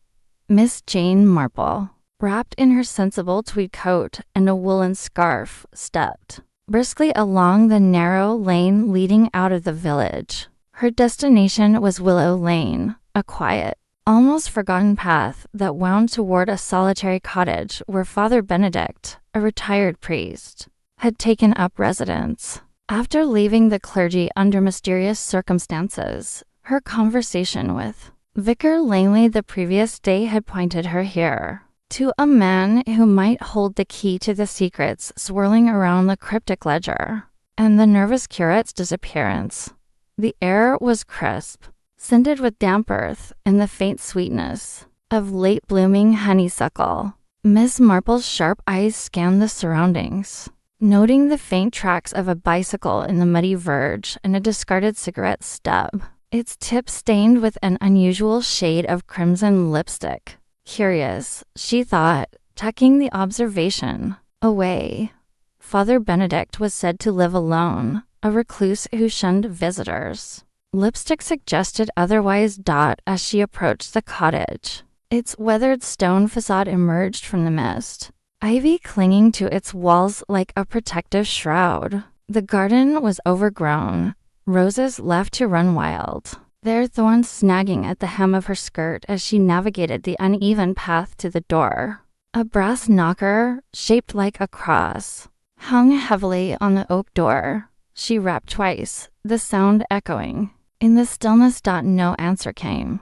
She knocked again, her gloved hand steady, and called softly, "Father Benedict, it's Jane Marple, from St. Mary Mead. I've come to speak with you about a matter of some importance." A faint shuffle sounded from within, followed by the creak of floorboards. The door opened a crack, revealing a sliver of a face lined, weathered, with piercing blue eyes that studied her with suspicion. "Miss Marple." The voice was low, gravelly, as if unused to speaking. "I don't receive visitors. What do you want?" She offered her most disarming smile, the one that had coaxed secrets from many a reluctant confidant. "I shan't take much of your time, Father. I'm looking into a matter concerning the church, something that may involve an old friend of yours, perhaps from your days in the clergy." The door opened wider, revealing Father Benedict in full. He was tall, stooped with age, his white hair thin and wispy, framing a face etched with years of unspoken burdens. He wore a faded cassock, its hem frayed, and his hands trembled slightly as he gestured her inside. "Come in, then. But mind, I've little to say about the past." The cottage's interior was dim, lit by a single oil lamp on a cluttered table. Books, some theological, others on botany and obscure history, were stacked haphazardly on shelves and chairs. A faint smell of wax and old paper hung in the air. Father Benedict motioned to a worn armchair, and Miss Marple sat, her eyes darting to a small photograph on the mantel, a younger Benedict standing beside a stern-looking man in bishop's robes. She recognized the face, Bishop Clarence, a figure from the parish records she'd glimpsed in the archives. "Tea?" he asked, already moving toward a kettle on a small stove. "That would be lovely," she replied, her tone warm, but her mind sharp. She needed to tread carefully. Father Benedict was no fool, and his reticence suggested he knew more than he wished to share. As he busied himself with the kettle, she began, choosing her words with precision. "Father, I've come across something troubling in St. Mary Mead. A young curate, Mr. Ellis, has gone missing, and there's talk of a ledger, something hidden, perhaps tied to the church's past. Vicar Langley mentioned you might know of such matters." His hand paused mid-motion, the teaspoon clattering against the saucer. "Langley," he muttered, almost to himself. "Always too soft for his own good." He turned, his eyes narrowing. "What's this ledger to you, Miss Marple? You're no churchwoman." Poking about in clergy business, she met his gaze steadily. "I'm a woman who notices things, Father, and I've noticed that Mr. Ellis was frightened before he vanished. I believe he stumbled upon something dangerous, something you might know about. Given your long service to the church." Benedict's lips pressed into a thin line. He set the tea tray down with a clink, avoiding her eyes. "The church has many secrets, Miss Marple. Most are better left buried. Ellis was a fool to dig where he wasn't wanted." "Then you know of the ledger," she pressed gently, her tone conversational, but her intent unyielding. He sat heavily in the chair opposite her, his hands clasped tightly. "I know of many things," he said at last, his voice barely above a whisper. "But knowing and speaking are not the same. There are powers in the churchmen who guard their secrets like dragons guard gold. If Ellis found something, he's likely paid for it." Miss Marple sipped her tea, noting its faint bitterness, a cheap blend. Not the sort of man of Benedict's former standing might have chosen. "Was Bishop Clarence one of those men?" she asked, her eyes flicking to the photograph. Benedict's face paled, his knuckles whitening around his cup. "You've been in the archives, haven't you?" His voice held a mix of fear and resignation. "Clarence was a complicated man, devout, but ambitious. He had a way of bending rules to suit his needs. If there's a ledger, it's likely his doing." She leaned forward slightly, her voice soft but firm. "Father, I don't believe you're a man who hides from the truth. Whatever Clarence did, it's casting a shadow over St. Mary Mead now. A young man is missing, perhaps in danger. If you know something, anything that could help, I urge you to tell me." For a moment, silence hung heavy in the room, broken only by the faint tick of a clock somewhere in the shadows. Benedict's eyes searched hers, as if weighing her soul. Then, slowly, he rose and crossed to a small desk in the corner. From a locked drawer, he withdrew a single sheet of paper, yellowed with age, and handed it to her. It was a letter, written in a precise, elegant hand. The signature was Bishop Clarence's, dated 20 years prior. It spoke of a necessary sacrifice to protect the church's honor, mentioning a sum of money and a name, Thorne. Miss Marple's heart quickened. Archdeacon Thorne, the man she'd seen at the cathedral, was no stranger to this scandal.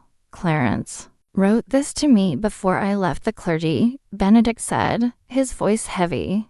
"He asked me to keep silent about a matter of indiscretion. Money was moved, records altered. I wanted no part of it, so I left. But silence has a way of binding you, Miss Marple. It's a chain I've carried ever since." She folded the letter carefully, slipping it into her handbag. "Why keep this all these years?" she asked. His eyes were distant, haunted. "Because I hoped one day someone would ask the right questions. Someone like you." Before she could respond, a sharp knock at the door startled them both. Benedict's face tightened, and he gestured for her to stay seated. "Stay quiet," he whispered, moving to the door, through the crack in the curtains. Miss Marple glimpsed a tall figure in a dark coat, the same man she'd seen mentioned by the neighbor at the curate's lodgings. Her pulse quickened. She rose silently, positioning herself behind a bookcase, her fingers brushing the reassuring weight of her knitting needles in her bag. "Who's there?" Benedict called, his voice steady but strained. "A friend came." The reply, smooth and clipped, with a faint London accent. "We need to talk, Father, about old promises." Benedict hesitated, then opened the door. The man stepped inside, his face partially obscured by a fedora, but Miss Marple caught the glint of a scar on his cheek. He carried himself with the confidence of someone accustomed to being obeyed. "I heard you had a visitor," the man said, glancing around the room. His eyes lingered on the tea tray, noting the 2 cups. "Care to explain?" Miss Marple held her breath, her mind racing. She needed to leave without being seen, but the letter in her bag was too valuable to risk. She edged toward the back door, hidden behind a curtain, as Benedict stalled. "Just an old parishioner," he said, his tone dismissive. "She's gone now." "What do you want, Mr. Carver?" Carver. The name seared into Miss Marple's memory. She slipped through the back door, closing it soundlessly behind her, and hurried down the garden path, her heart pounding. The mist had thickened, cloaking her escape, but she felt the weight of unseen eyes on her back. She reached the main road, her breath coming in short gasps, and paused to collect herself. The letter was a breakthrough, tying Thorne to the scandal, but Carver's presence confirmed her fears. A network of powerful figures was guarding the secret, and they were watching Benedict closely. She needed to protect the old priest and herself while unraveling the truth. The walk back to St. Mary Mead was long, the mist turning to a light drizzle that soaked her scarf. Her mind churned with questions. Who was Carver, and how did he fit into Thorne's scheme? What had happened to Mr. Ellis, and was he still alive? And what was the indiscretion Bishop Clarence had buried so carefully? As she passed the village church, its spire piercing the gray sky, she spotted a familiar figure near the gate, a woman in a red coat, smoking a cigarette with crimson-stained lips, the same shade as the stub she'd seen on the lane. The woman turned, her face obscured by a wide-brimmed hat, and vanished into the churchyard. Miss Marple's lips pursed. Another piece of the puzzle, perhaps, but one that would have to wait. For now, she had the letter, a name, and a growing sense of danger. Willow Lane had given her more than she'd hoped and for more than she'd bargained for. The drizzle had turned to a steady rain by the time Miss Marple reached her cottage. She hung her coat by the fire, her fingers brushing the letter in her handbag. She sat at her small writing desk, spreading the paper under the soft glow of a lamp. The words were formal, almost coded, but their meaning was clear. Bishop Clarence had orchestrated a cover-up, and Thorne was his enforcer. The money, the ledger, the scandal, it all pointed to a truth the church had buried deep. She sipped a fresh cup of tea, her mind mapping the connections.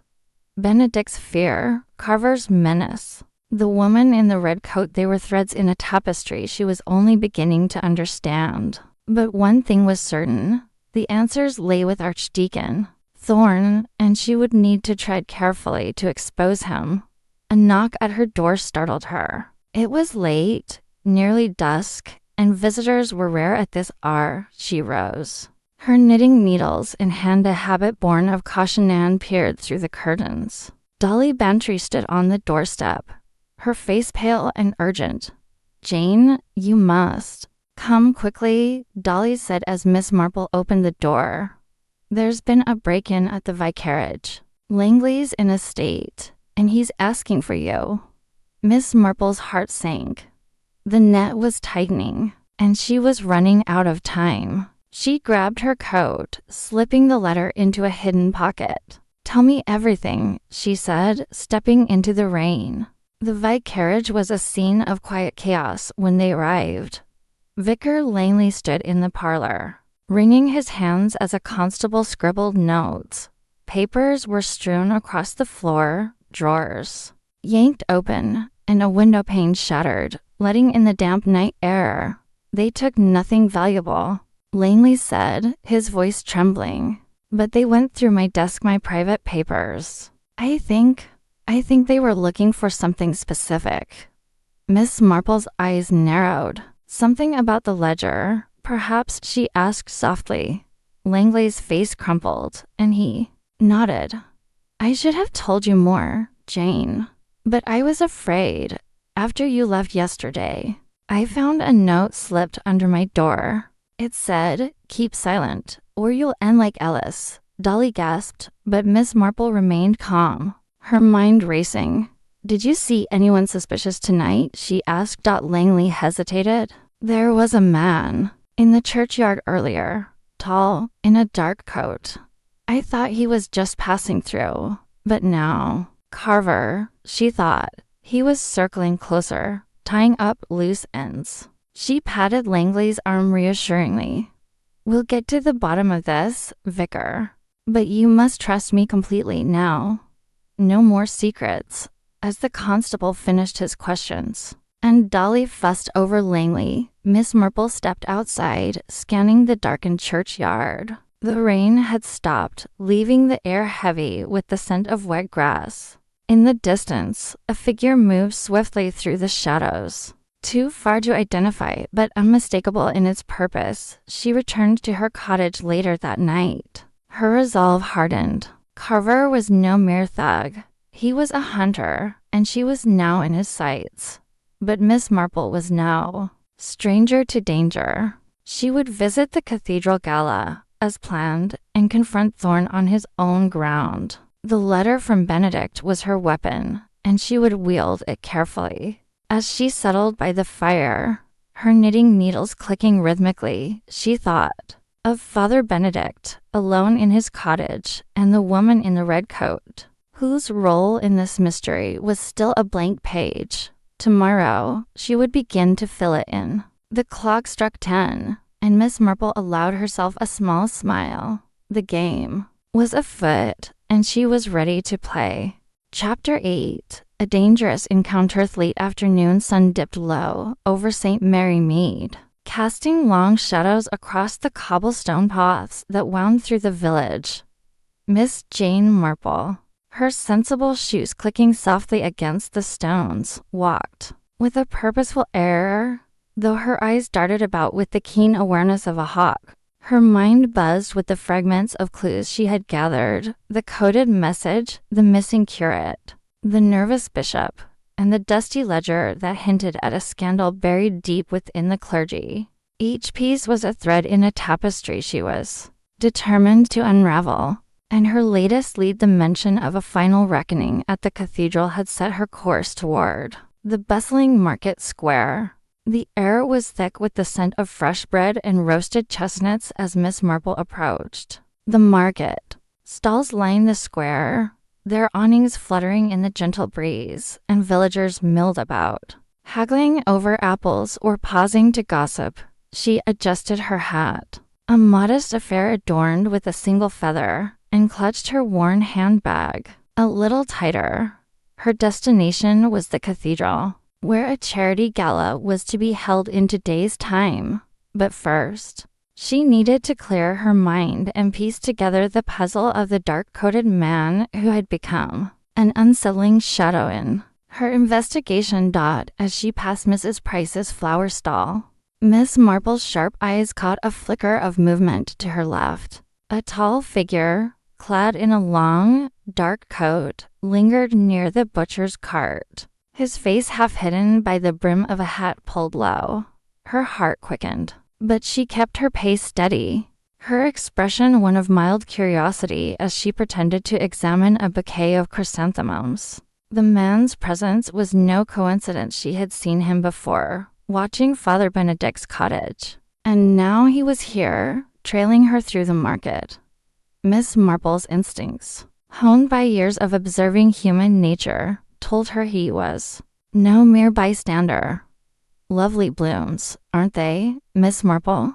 Mrs. Price's cheerful voice broke her thoughts. The florist, A stout woman with rosy cheeks held up a cluster of vibrant yellow flowers, perfect for brightening up a gloomy day. Indeed, they are, Miss Marple replied, her tone warm, but her gaze flickering toward the dark-coated man. He had shifted, pretending to inspect a crate of apples, but his eyes were fixed on her. I'll take a small bunch, Mrs. Price. Something to cheer my sitting room. As Mrs. Price wrapped the flowers in brown paper, Miss Marple's mind raced. The man's pursuit was bold, suggesting either desperation or confidence, and neither boded well. She needed to lose him, but the market, though crowded, offered little cover for a woman of her age to vanish without drawing attention. Her lips curved into a faint smile as an idea took shape, a plan as simple as it was effective, rooted in her understanding of the village's rhythms. "Thank you, dear," she said, taking the flowers and slipping a few coins into Mrs. Price's hand. She turned, walking deliberately toward the busiest part of the market, where the fishmonger's stall drew a noisy crowd. The air was alive with the shouts of vendors and the chatter of customers. A perfect cacophony to mask her next move. She glanced back once, confirming the man was following, his long strides cutting through the throng with purpose. Miss Marple wove through the crowd, her small frame slipping easily between villagers. She paused at the fishmonger's stall, where Mr. Cobb, a burly man with a booming voice, was extolling the virtues of his fresh cod.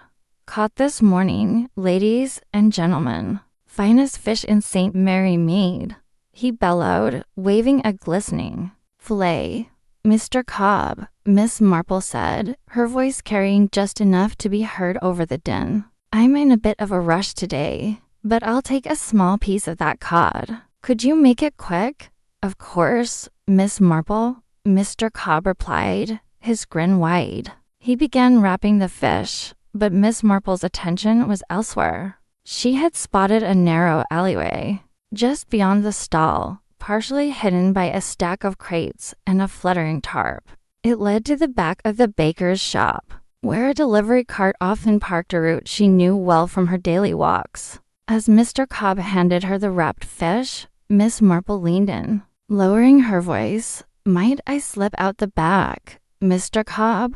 I've a mind to avoid the crowd today." Double quotes. Mr. Cobb's eyebrows rose, but he nodded, sensing her urgency. "Right you are, miss. Through the crates there. Mind your step." With a grateful nod, Miss Marple moved swiftly, her slight figure disappearing behind the crates as if she were merely stepping aside to adjust her shawl. The dark-coated man, momentarily distracted by a group of children darting past, hesitated. By the time he pushed forward, Miss Marple was gone, the alley swallowing her like a secret kept. The alley was dim, its cobbles slick from an earlier rain. Miss Marple's heart pounded, not from fear, but from the thrill of the chase reversed. She emerged behind the baker's shop, where the delivery cart stood idle, its driver chatting with a shopgirl. She paused, catching her breath, and tucked herself behind a stack of flour sacks, her eyes scanning the alley's entrance. Moments later, the dark-coated man appeared, his head turning sharply as he realized his quarry had vanished. Miss Marple's lips pursed. She had heard him mention a final reckoning at the cathedral, a phrase that carried the weight of menace. Whoever he was no amateur, and his presence confirmed that her investigation was stirring dangerous waters. She waited until he retreated, his footsteps fading, before stepping out from her hiding place.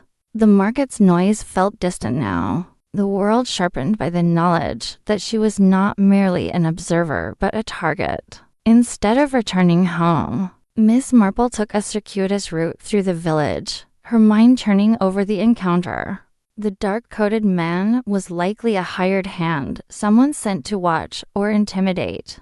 But by whom? The nervous bishop, Dr. Hargrove, with his furtive note passing at the manor? Or perhaps the mysterious archdeacon, Mr. Thorne, whose name had surfaced in whispers tied to the ledger. The Cathedral Gala, with its gathering of clergy elite, was her next opportunity to observe them all, but she would need to tread carefully as she approached her cottage. The familiar sight of its rose trellis and neatly trimmed hedge brought a measure of calm. She paused at the gate, glancing back to ensure no one followed. The street was quiet, save for the distant bark of a dog and the rustle of leaves in the evening breeze. Inside, she set the flowers and fish on her kitchen table, then settled into her armchair by the fire, her knitting in her lap.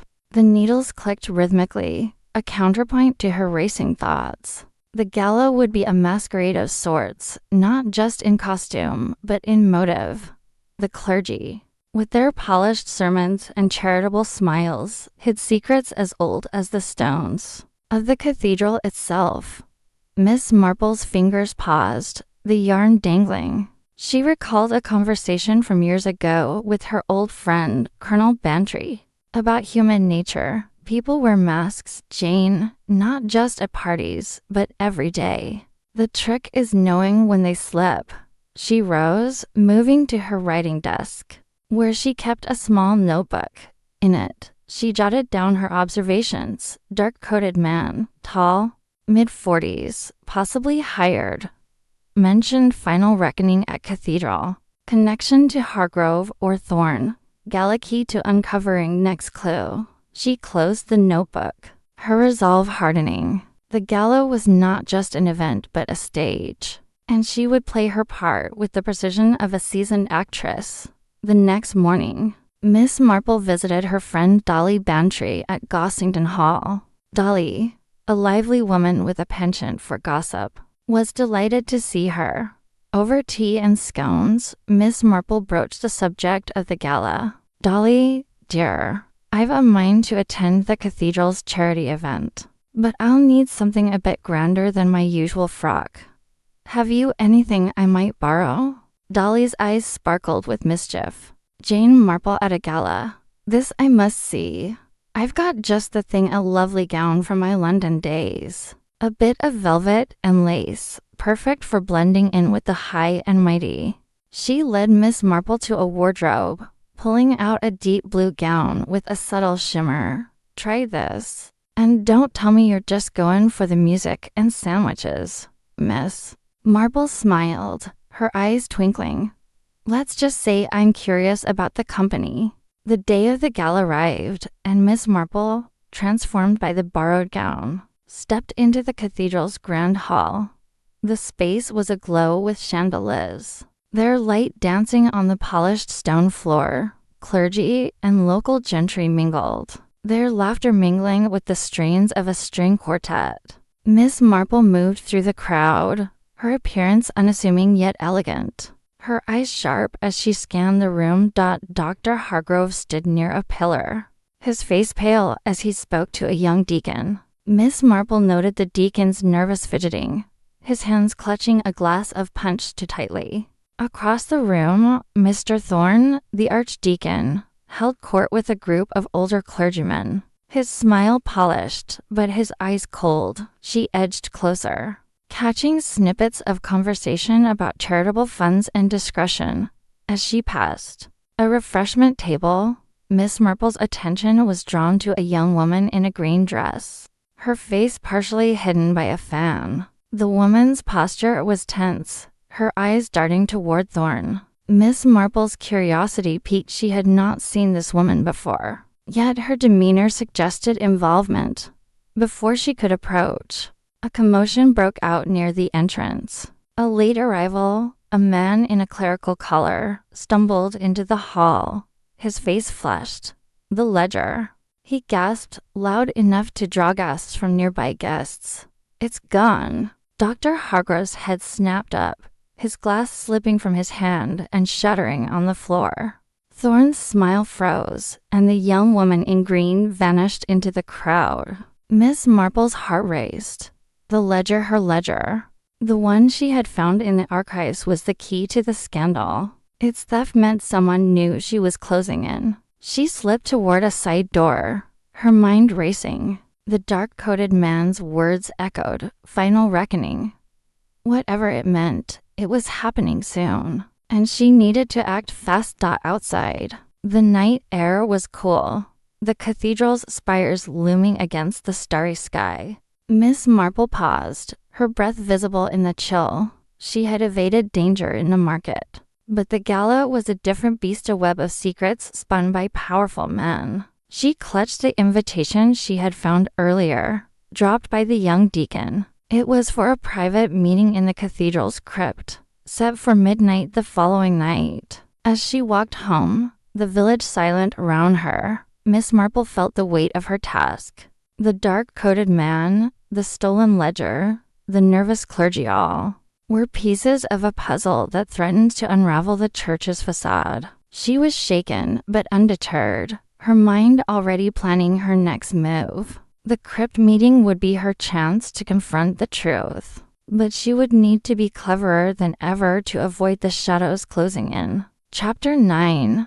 Masquerade at the cathedral. The air in St. Mary Mead carried a crisp edge. As autumn deepened, the leaves swirling in golden eddies across the cobblestone paths. Miss Jane Marple, ever the unobtrusive observer, stood before her modest cottage, adjusting the brim of a borrowed hat, a rather extravagant affair adorned with a single ostrich feather, courtesy of her friend Dolly Bantry's theatrical wardrobe. Tonight, she was not the familiar spinster knitting by the fire, but a figure of calculated disguise, preparing to infiltrate the grand charity gala at St. Edmund's Cathedral.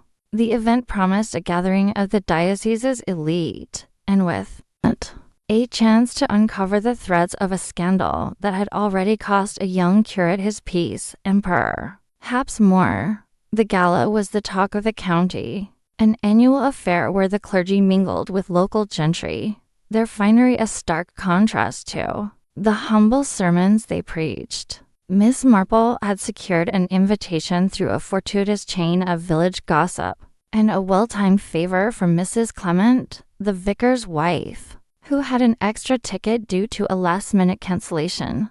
The invitation, however, was merely a stepping stone.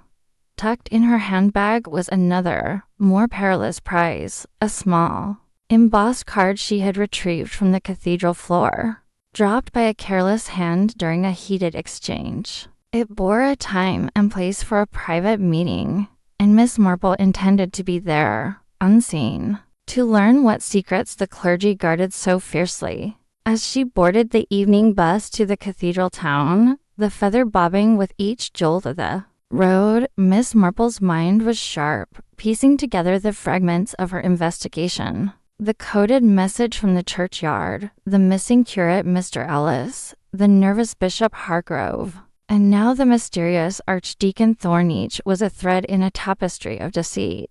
The dropped invitation, with its cryptic midnight crypt, hinted at a clandestine gathering that could unravel the mystery of the hidden ledger and the scandal it concealed. She adjusted her gloves, her expression serene, but her eyes alight with purpose. The cathedral loomed against the twilight, its spires piercing the sky like silent sentinels. The gala was in full swing as Miss Marple arrived, the grand hall aglow with chandeliers that cast a warm, golden light over the assembled guests. Clergymen in tailored suits mingled with ladies in shimmering gowns, their laughter punctuated by the clink of champagne flutes. Miss Marple, in her borrowed gown of deep emerald silk, moved through the crowd with the grace of one accustomed to blending in. The gown, though slightly too grand for her usual tastes, lent her an air of quiet elegance, and the feather hat drew just enough attention to distract from her watchful gaze. She scanned the room, her eyes settling on familiar figures.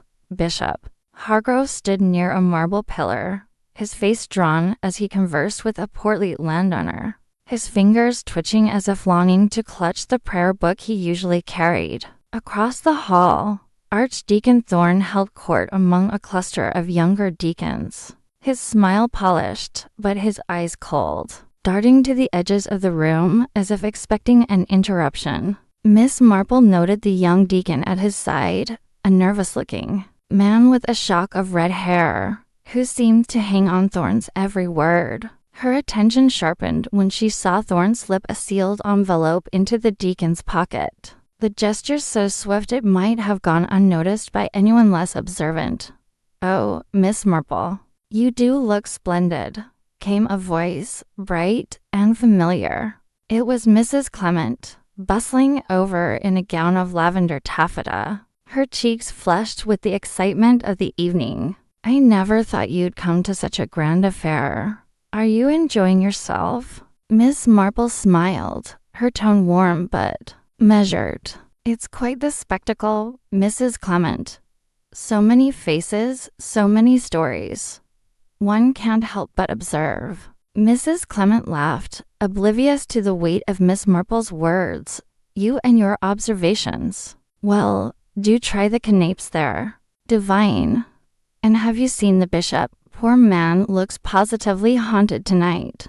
"Does he?" Miss Marple's voice was mild, but her mind seized on the comment. "Perhaps the weight of his duties is pressing on him."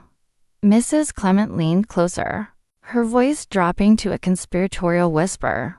"Between you and me, there's talk of some trouble in the diocese. Nothing official, mind you, but the clergy have been awfully secretive lately.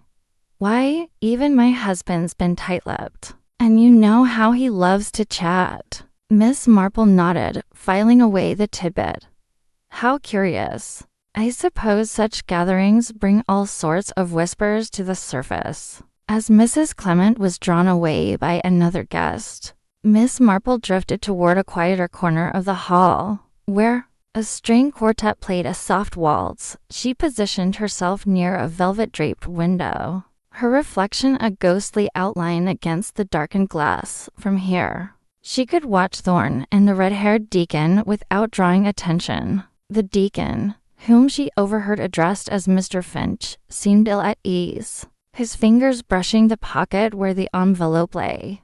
Miss Marple's thoughts raced. Could the envelope contain instructions for the midnight meeting? Or was it payment? A bribe to ensure silence? Her musings were interrupted by a sudden hush in the crowd. The cathedral's dean, a silver-haired man with a commanding presence, had taken the stage to deliver a speech. His words were polished, extolling the virtues of charity and the church's role in the community. But Miss Marple's attention wandered to the edges of the room. There, near a side door, she spotted a figure in a dark coat, his face half hidden by a scarf. Her heart quickened. It was the same man she had evaded in the market, the one who had spoken of a final reckoning. He lingered only a moment before slipping through the door, unnoticed by the revelers. Miss Marple's instincts urged her to follow, but caution held her back. The gala was a masquerade of sorts, not just in attire but in motives, and she could not afford to reveal her hand. Instead, she made her way to a refreshment table, where she could keep an eye on both Thorne and the side door. As she sipped a glass of lemonade, she overheard a snippet of conversation between two elderly matrons nearby. "Such a shame about young Mr. Ellis," one said, her voice heavy with sympathy. "Disappearing like that, and no one knows where. He's gone. Mark my words, it's connected to that business with the old parish funds." The other replied, her tone sharp. "My cousin's husband was a church warden years ago, and he said there were always rumors about money going missing, never proven, of course." Miss Marple's ears pricked up, but she kept her gaze on her glass, her expression one of polite disinterest. The matron's words confirmed her suspicions about the ledger's significance. The funds, siphoned off decades ago, were not just a historical footnote, but a living secret, one that had driven Mr. Ellis to flee and others to conspire in Showdown. Corners dot as the evening wore on, the crowd grew merrier, the wine loosening tongues and inhibitions. Miss Marple, ever sober, moved through the throng, her steps deliberate. She paused near a group of deacons, catching fragments of their conversation about a recent audit of parish accounts. One mentioned a discrepancy, quickly hushed by his companion. Miss Marple stored the detail away, her mind a ledger of its own, cataloging every clue. Her opportunity came when she saw Mr. Finch, the red-haired deacon, excuse himself from Thorne's side and head toward the side door, where the dark-coated man had vanished. She followed at a discreet distance, her borrowed gown rustling softly. The door led to a narrow corridor, dimly lit by flickering sconces.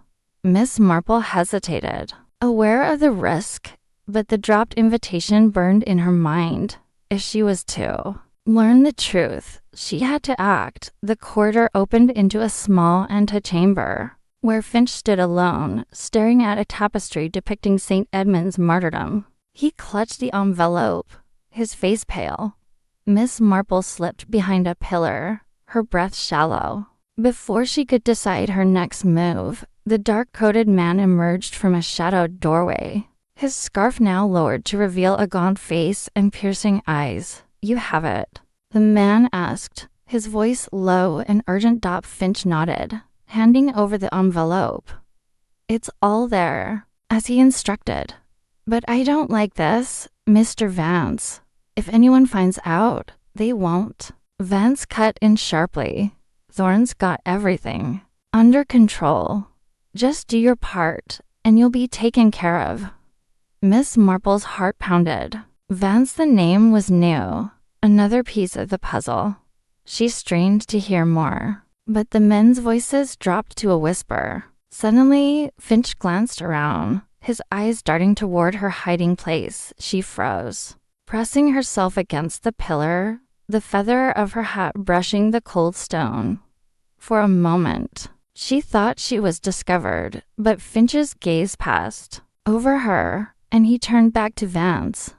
"I'll be at the meeting," Finch said, his voice trembling. "But after this, I'm done." Vance's laugh was cold.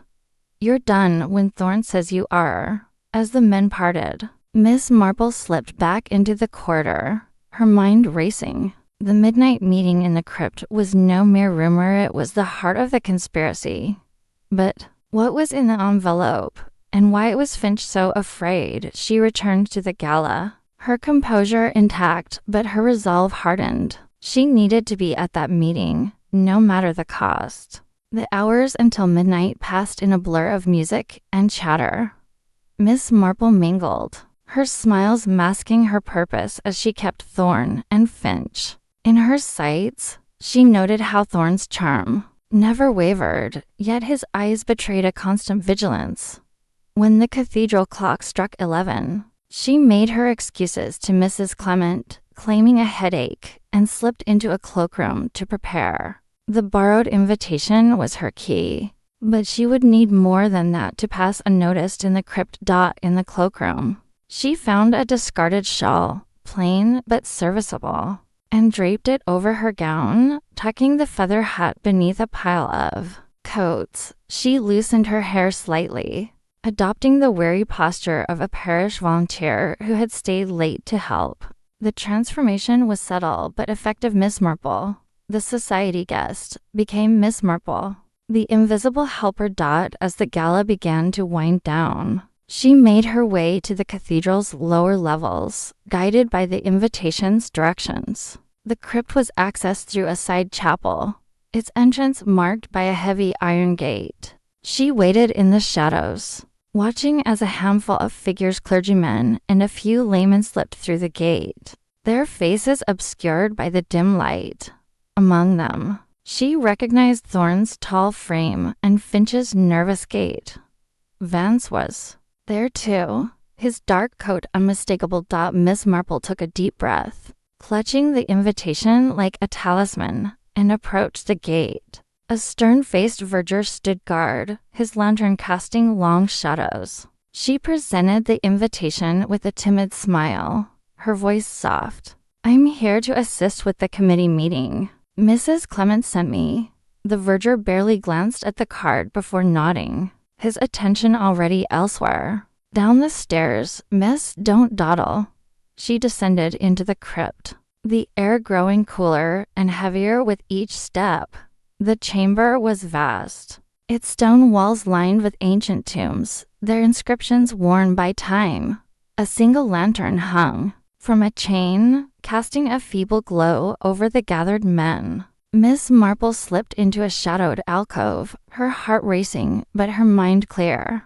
She was here, unseen, at the heart of the secret that had rocked the clergy. The meeting began with Thorne's voice, calm but commanding. "Gentlemen, the time for hesitation is over. The ledger's existence threatens us all, but we have the means to end this. The funds must be secured, and the loose ends tied." Miss Marple listened, her knitting needles idle in her bag, but her mind stitching together the truth. The ledger, the scandal, the missing curate was all connected, and Thorne was the linchpin. As the meeting continued, she memorized every word, every face, knowing that the night's revelations would guide her next steps. The chapter was far from over, but Miss Marple was closer than ever to unraveling the masquerade. Chapter 10. The midnight meeting cathedral loomed over St. Mary Mead like a silent sentinel, its Gothic spires piercing the moonless sky. Miss Jane Marple, her slight frame wrapped in a borrowed shawl, moved with quiet purpose through the shadowed cloisters. The invitation she'd intercepted at the gala, small card embossed with a cryptic seal, had led her here, to the cathedral's crypt, where secrets were about to unfold under the guise of a late-night meeting. Her heart, though steady, thrummed with the thrill of danger. At her age, one might expect timidity, but Miss Marple's sharp mind and unyielding curiosity made her as bold as any sleuth half her years. The air grew colder as she descended the stone steps, her sensible shoes whispering against the worn slabs. The crypt's iron gate stood ajar, a faint glow of candlelight spilling through the gap. She adjusted the shawl, ensuring her disguise as a parish volunteer held. Her gray hair was tucked beneath a plain bonnet, and her spectacles, slightly askew, lent her the unassuming air of someone easily overlooked, a perfect cloak for her true purpose. Inside, the crypt was a cavern of shadows, its vaulted ceiling lost in darkness. A circle of candles flickered on a stone table at the center, casting long, wavering shadows across the walls. 5 figures stood around it, their voices low but tense, their faces partially obscured by hooded cloaks. Miss Marple slipped behind a pillar, her breath shallow, her ears straining to catch their words. "We can't delay any longer," a voice hissed, sharp and commanding. It was Archdeacon Thorne, his angular face unmistakable even in the dim light. "The ledger's existence threatens everything. If it surfaces, the diocese will crumble." A softer voice, trembling slightly, responded. "But sir, destroying it, surely that's too drastic. The records are sacred, part of the church's history." "Sacred?" Thorne's tone was venomous. "They're a noose around our necks. Deacon Wells, you know what's at stake. The funds, the silence. The family we protected, it all unravels if the ledger is found." Miss Marple's fingers tightened around the pillar. The ledger, the one she'd glimpsed in the archives, was the key. It held proof of funds siphoned from church donations decades ago, funneled to cover a scandal that still haunted the clergy. But whose scandal? And why was Thorne so desperate to keep it buried? Another figure, a woman by the pitch of her voice, spoke up. "What about the curate? Ellis knew too much. His disappearance hasn't gone unnoticed. People are asking questions." Miss Marple's heart skipped. Mr Ellis, the nervous young curate, had vanished after leaving that coded message. Was he dead? Or had he fled, pursued by the same dark-coated man she'd evaded in the market? Thorne's laugh was cold. "Ellis was a liability. He's been dealt with. Let the village gossip. They'll tire of it soon enough." The words landed like a blow. Miss Marple pressed herself closer to the pillar, her mind racing. Dealt with. The phrase was chillingly vague, but it confirmed her worst fears. Ellis hadn't run, he'd been silenced. She needed to know more, but every moment in the crypt was a risk. One wrong move, and she'd be exposed. The woman spoke again, her voice hesitant. And the old woman? The one who's been poking around. I saw her at the gala, watching us. Miss Marple froze. They were talking about her. Thorne's tone darkened. Miss Marple, she's a meddlesome spinster, nothing more. But if she gets too close, we'll handle her as we did Ellis. A chill ran through her. Not from the crypt's damp air, but from the menace in Thorne's words. She'd underestimated him. He wasn't just protecting a secret, he was willing to kill for it. Her fingers brushed the invitation in her pocket, a tangible reminder of her purpose. She had to stay sharp, stay hidden, and find the truth before Thorne's threat became reality. The group's conversation shifted to logistics. The ledger's still in the archives. A gruff voice said, likely the tall man in the dark coat. But it's secure. Only Hargrove has the key, and he's too spineless to talk. Hargrove's a fool. Thorne snapped. But he's useful. Keep him in line. As for the ledger, we move it tomorrow night. The old chapel by the river now. One goes there. Miss Marple's mind catalogued every detail. The old chapel. Tomorrow night. She needed to get there first, but she also needed to know the full scope of the scandal. The ledger was more than a record of misappropriated funds, it was a shield. For someone powerful. A bishop's family? Perhaps. The letters she'd later find in Thorne's briefcase would confirm it, but for now, she had only fragments. A sudden clatter echoed through the crypt. A candle had fallen, knocked over by Deacon Wells' trembling hand. The group froze, their eyes darting to the shadows. Miss Marple held her breath, pressing herself flat against the pillar. If they found her now, there'd be no escape. Who's there? The gruff voice barked. Heavy footsteps approached. The dark-coated man scanning the darkness. His lantern swung, casting wild beams across the crypt's walls. Miss Marple's heart pounded, but she remained still, her years of quiet observation serving her well. She was a shadow among shadows. Invisible in her PLAINNESS. The footsteps paused mere feet away. She could hear his breathing, rough and uneven. Must have been a rat, he muttered, turning back to the group. Miss Marple exhaled silently. Her nerves taut as piano wire. The meeting resumed, but the tension lingered. Thorne issued final orders. Burn the ledger if you must. No traces. And keep an eye on that Marple woman. She's sharper than she looks. The group dispersed, their cloaks rustling as they slipped through a side passage. Miss Marple waited, counting to 100 before moving. She couldn't risk being seen. Not now. The crypt was silent again, save for the faint drip of water somewhere deep in the stone. She crept toward the table, her eyes scanning for anything left behind. A scrap of paper, crumpled and overlooked, lay beneath a candle. She snatched it, tucking it into her sleeve before hurrying to the stairs. Outside, the night was thick with mist, the cathedral's silhouette barely visible. Miss Marple's mind churned as she made her way home, her steps quick but cautious. The scrap of paper, when she examined it later, revealed a single name, Lydia. No surname, no context, but it was a clue. Was Lydia the key to the scandal? A victim? A conspirator? Or the illegitimate child hinted at in the ledger? Back in her cottage, Miss Marple lit a single lamp and spread the paper on her table. Her knitting lay forgotten, her focus absolute. The name Lydia nagged at her memory. She'd heard it before, perhaps in village gossip or an old parish record. She jotted it down in her notebook, alongside other fragments, the ledger, the chapel, Thorne's blackmail, Ellis' fate. The puzzle was vast, but she was closing in. The clock struck 2, and she paused, her eyes drifting to the window. The village slept, unaware of the secrets buried in its heart.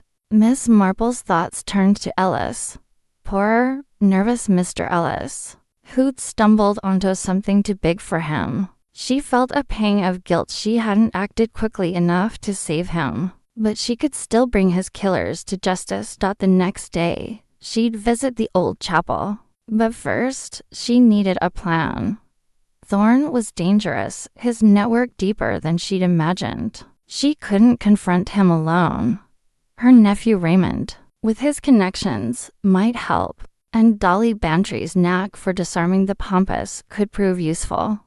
Miss Marple smiled faintly. She'd faced worse odds in St. Mary Mead, where every smile hid a secret and every secret begged to be unraveled. As she prepared for bed, the scrap of paper lay on her table, Lydia written in a hurried scrawl.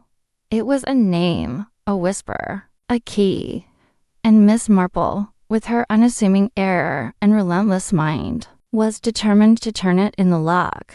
The night passed uneasily, her dreams filled with crypts and shadows. By morning, she was ready. The old chapel awaited, and with it, the next piece of the puzzle. Thorn thought he'd outwitted her, but he didn't know Miss Marple.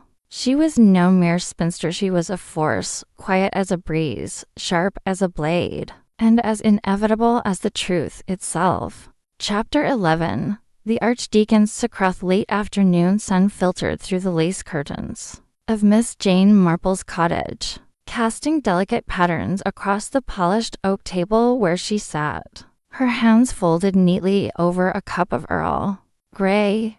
The air was thick with the scent of lavender from the garden, mingling with the faint sweetness of freshly baked shortbread that Cherry had set out for the occasion. Miss Marple's sitting room, with its chintz armchairs and well-worn books, was a haven of quiet order, but today it hummed with an undercurrent of anticipation. She had orchestrated this moment with the precision of a chess master, and now the pieces were moving into place. Her plan was simple in design, but intricate in execution: a tea party, ostensibly to discuss the upcoming church flower festival, but in truth a carefully laid trap to probe the enigmatic Archdeacon Thorn. Over the past weeks, Miss Marple had pieced together fragments of a scandal buried deep within the clergy: a secret ledger, illicit funds, a disgraced clergyman's family, and a web of deceit that stretched from St. Mary Mead to the cathedral city of Much Benham.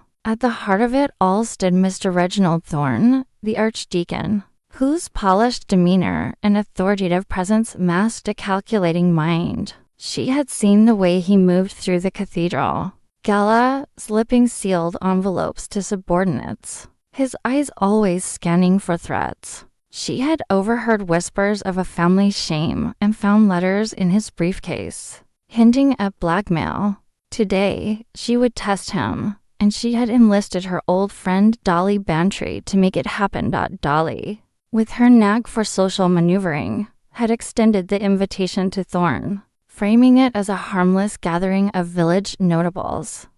Miss Marple had suggested a few other guests to keep the atmosphere convivial: Vicar Langley, whose anxious confessions had revealed his knowledge of the ledger; Mrs. Price, the baker's wife, whose gossip was a gold mine of village secrets; and Dr. Haydock, the local physician, whose sharp wit and medical insights often proved useful. The final guest was a surprise even to Dolly, a young woman named Clara Weston, a librarian from Much Benham who had once worked in the diocesan archives, and whose name had appeared in one of Thorn's letters. Miss Marple had tracked her down through a discreet inquiry, sensing she might hold a key to the puzzle. The clock on the mantel struck 4, and the first knock came at the door. Cherry, bustling in her crisp apron, ushered in Mrs. Price, whose round face was flushed with excitement. "Oh, Miss Marple, what a treat to be invited! And would the Archdeacon himself fancy that?" she said, settling into a chair with a rustle of her floral dress. She placed a tin of homemade ginger biscuits on the table. Her contribution to the spread. Very kind of you, Mrs. Price, Miss Marple said, her smile warm but her eyes alert. I do hope we'll have a lively afternoon. Next came Vicar Langley, his tall frame slightly stooped, as if the weight of his secrets pressed down on him. He greeted Miss Marple with a nervous nod, his eyes darting to the door as if expecting an ambush. Good to see you, Miss Marple, he said, his voice a touch too high. I trust this is just a social call. Of course, she replied, her tone soothing. A bit of tea and conversation never hurt anyone. Dr. Haydock arrived shortly after, his silver hair gleaming and his manner as brisk as ever. Jane, you old schemer. What's this about flowers? He said with a wink. I'll wager you've got more than petals on your mind. Miss Marple chuckled softly. You know me too well, Doctor. Clara Weston was next, a slender woman, in her 30s with a quiet demeanor and sharp, intelligent eyes behind tortoiseshell glasses. She carried a small leather notebook, which she clutched tightly, and her greeting was polite but reserved. Miss Marple noted the faint tremor in her hands, a sign of unease that confirmed her suspicions. Clara knew something, and she was afraid. Finally, Archdeacon Thorne swept in, his black clerical suit impeccable, his silver hair swept back, and his smile as smooth as polished marble. Miss Marple, Mrs. Bantry. What a charming gathering, he said, his voice resonant with practiced warmth. I'm honored to be included. Dolly, ever the gracious hostess, ushered him to the best seat, near the window where the light caught his sharp features. We're thrilled you could come, Archdeacon, she said, her tone just shy of effusive. Jane's been so keen to discuss the flower festival, but I suspect we'll wander into other topics. Thorne's eyes flickered, but his smile held. I'm sure it will be delightful, he said, accepting a cup of tea from Cherry Dot as the group settled. The conversation began with the safe territory of the flower festival. Mrs. Price waxed lyrical about her prized dahlias, while Vicar Langley murmured agreement, his fingers twisting the edge of his napkin. Clara Weston said little, her eyes fixed on her teacup, but Miss Marple noticed her stealing glances at Thorne. Dr. Haydock, meanwhile, kept the mood light, regaling them with a story about a patient who insisted on diagnosing himself with a tropical disease after reading a medical journal. Miss Marple let the chatter flow, her own contributions minimal but strategic. She mentioned the church's history, casually referencing the old parish records she had explored in the archives. Such fascinating stories hidden in those dusty pages, she said, her eyes meeting Thorne's. One wonders what secrets they hold. Thorne's cup paused halfway to his lips, but he recovered quickly. Old records are often more trouble than they're worth, he said lightly, full of errors and exaggerations. Perhaps, Miss Marple said, her tone mild. But sometimes they reveal truths people would rather forget. Don't you think, Miss Weston? Clara started, nearly spilling her tea. I suppose so, she said, her voice barely above a whisper. The archives are complicated. Thorne's smile tightened, and Miss Marple pressed on. I heard, Miss Weston, that you worked in the diocesan archives before moving to the library. You must have seen all sorts of intriguing documents. Clara's fingers tightened around her notebook. It was mostly routine work, she said. Cataloging, that sort of thing. Routine, perhaps, but vital, Thorne interjected smoothly.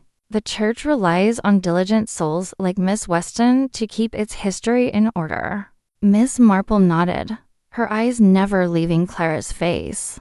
The young woman's discomfort was palpable, and Miss Marple sensed she was on the verge of a revelation. She decided to shift the conversation, letting Clara relax while she turned her attention to Thorne. Archdeacon, you must have a wealth of stories from your time in the diocese, she said. I imagine managing such a large institution comes with its challenges. Families, for instance, can complicate matters. Clergymen's families, especially. Thorne's expression remained composed, but his eyes narrowed slightly. Families are indeed a responsibility, he said. The clergy are human, after all. We do our best to guide them, of course, Miss Marple said, though I've heard tales of, let's call them delicate situations. A bishop's family, perhaps, caught in some difficulty years ago. It's remarkable how such things linger in village memory. Double quotes. Mrs. Price leaned forward, her eyes gleaming. Oh, do tell, Miss Marple. I love a good story. Thorne's jaw tightened, but he laughed, a sound that rang a touch too loud. Village gossip is rarely accurate. Mrs. Price, I'm sure Miss Marple knows that. I do, Miss Marple said, her smile serene. But gossip often has a grain of truth. Like that old ledger in the church archives, some say it held records of funds that went astray. Vicar Langley coughed, his napkin now a crumpled mess. Old ledgers are often misunderstood, he said quickly. Bookkeeping was less precise in those days. Quite so, Thorne said, his voice smooth but his eyes cold. Mistakes were made, but they're long corrected.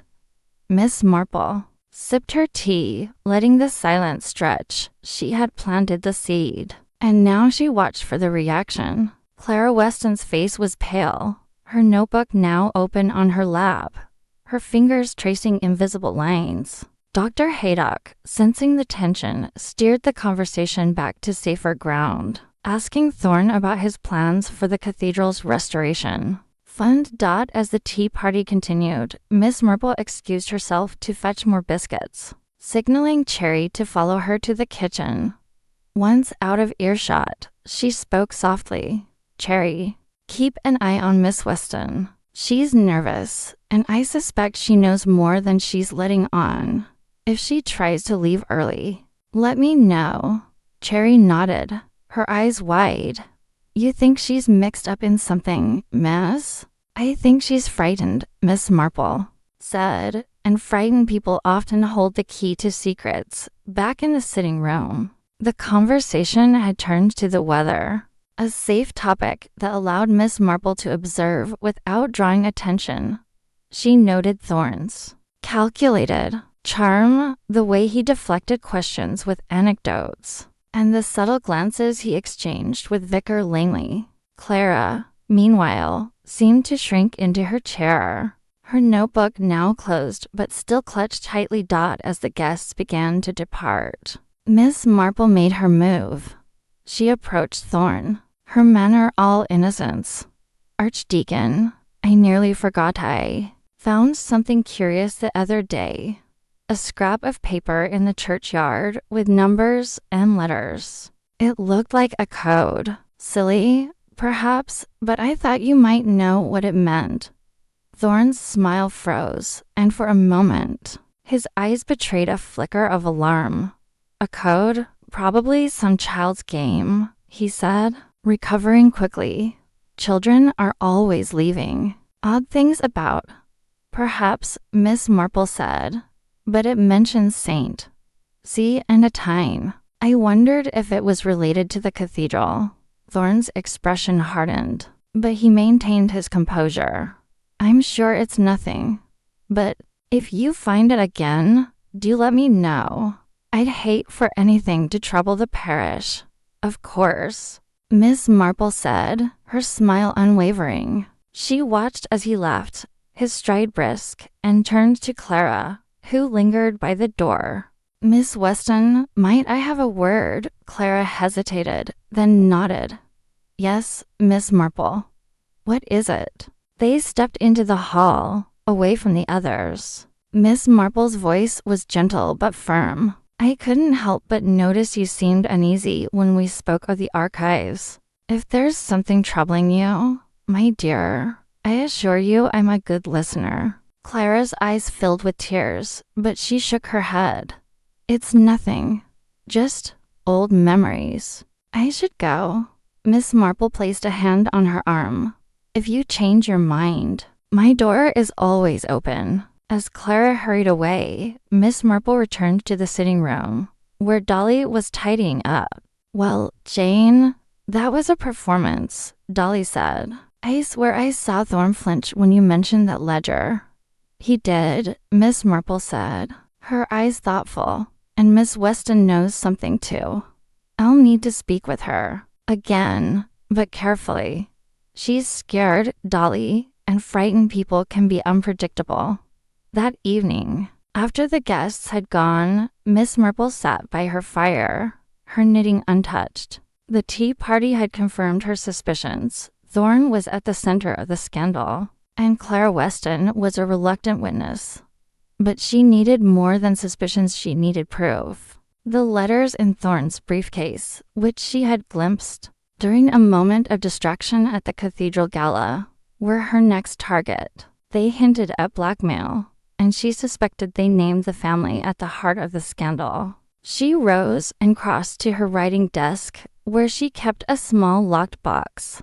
Inside was the scrap of paper from the churchyard, now joined by a few notes she had made during her investigations. She added a new entry, Clara Weston, former archivist. Possibly coerced. Thorne defensive, evasive. Ledger tied to family shame. She paused, then wrote, Must find those letters. The next morning, Miss Marple devised a plan. Thorne was scheduled to speak at a charity luncheon in Much Benham, and she knew from Mrs. Price that he always carried his briefcase. If she could attend the luncheon, perhaps she could find a moment to examine its contents. It was a risk, but Miss Marple was no stranger to calculated risks. She telephoned Raymond, her nephew, who was due to visit that weekend. Raymond, dear, she said, her voice brisk, I need your help with a small matter. Could you bring that clever little lockpicking kit you once showed me? Purely for academic interest, of course. Raymond's laugh crackled through the line. Aunt Jane, you're up to something, aren't you? I'll bring it. But only if you promise to tell me the story. In due time, she said, smiling. In due time. The luncheon was held in the grand hall of Much Benham's Guildhall, a cavernous space with vaulted ceilings and stained glass windows that cast colorful patterns. Across the polished floor, Miss Marple arrived early, dressed in her best navy coat and hat. Her appearance unassuming, but her mind razor-sharp. She mingled with the crowd, exchanging pleasantries with local dignitaries personally inspected. But the bishop, a frail man named Dr. Hargrove, had vouched for its authenticity. The story was plausible enough, but Miss Marple's instincts told her it was a carefully crafted lie, designed to protect someone or something. As the luncheon progressed, Miss Marple kept her eyes on Thorne's briefcase, which he had placed beside his chair at the head table. The speeches dragged on, and she noted Thorne's impatience, his fingers drumming lightly on the table. When he stepped away to take a telephone call, she saw her chance. Feigning a stumble, she dropped her handbag near his chair, bending to retrieve it while her fingers brushed the briefcase. It was locked, as she expected, but she felt a slight bulge in an outer pocket, a hidden compartment, perhaps. Before she could investigate further, Thorne returned, his eyes narrowing as he saw her near his seat. Miss Marple, he said, his tone polite but edged with suspicion. Is everything all right? Oh, quite, she said, straightening with a smile. Just a clumsy moment. These old bones, you know. He nodded, but his gaze lingered, and she knew she had pushed her luck.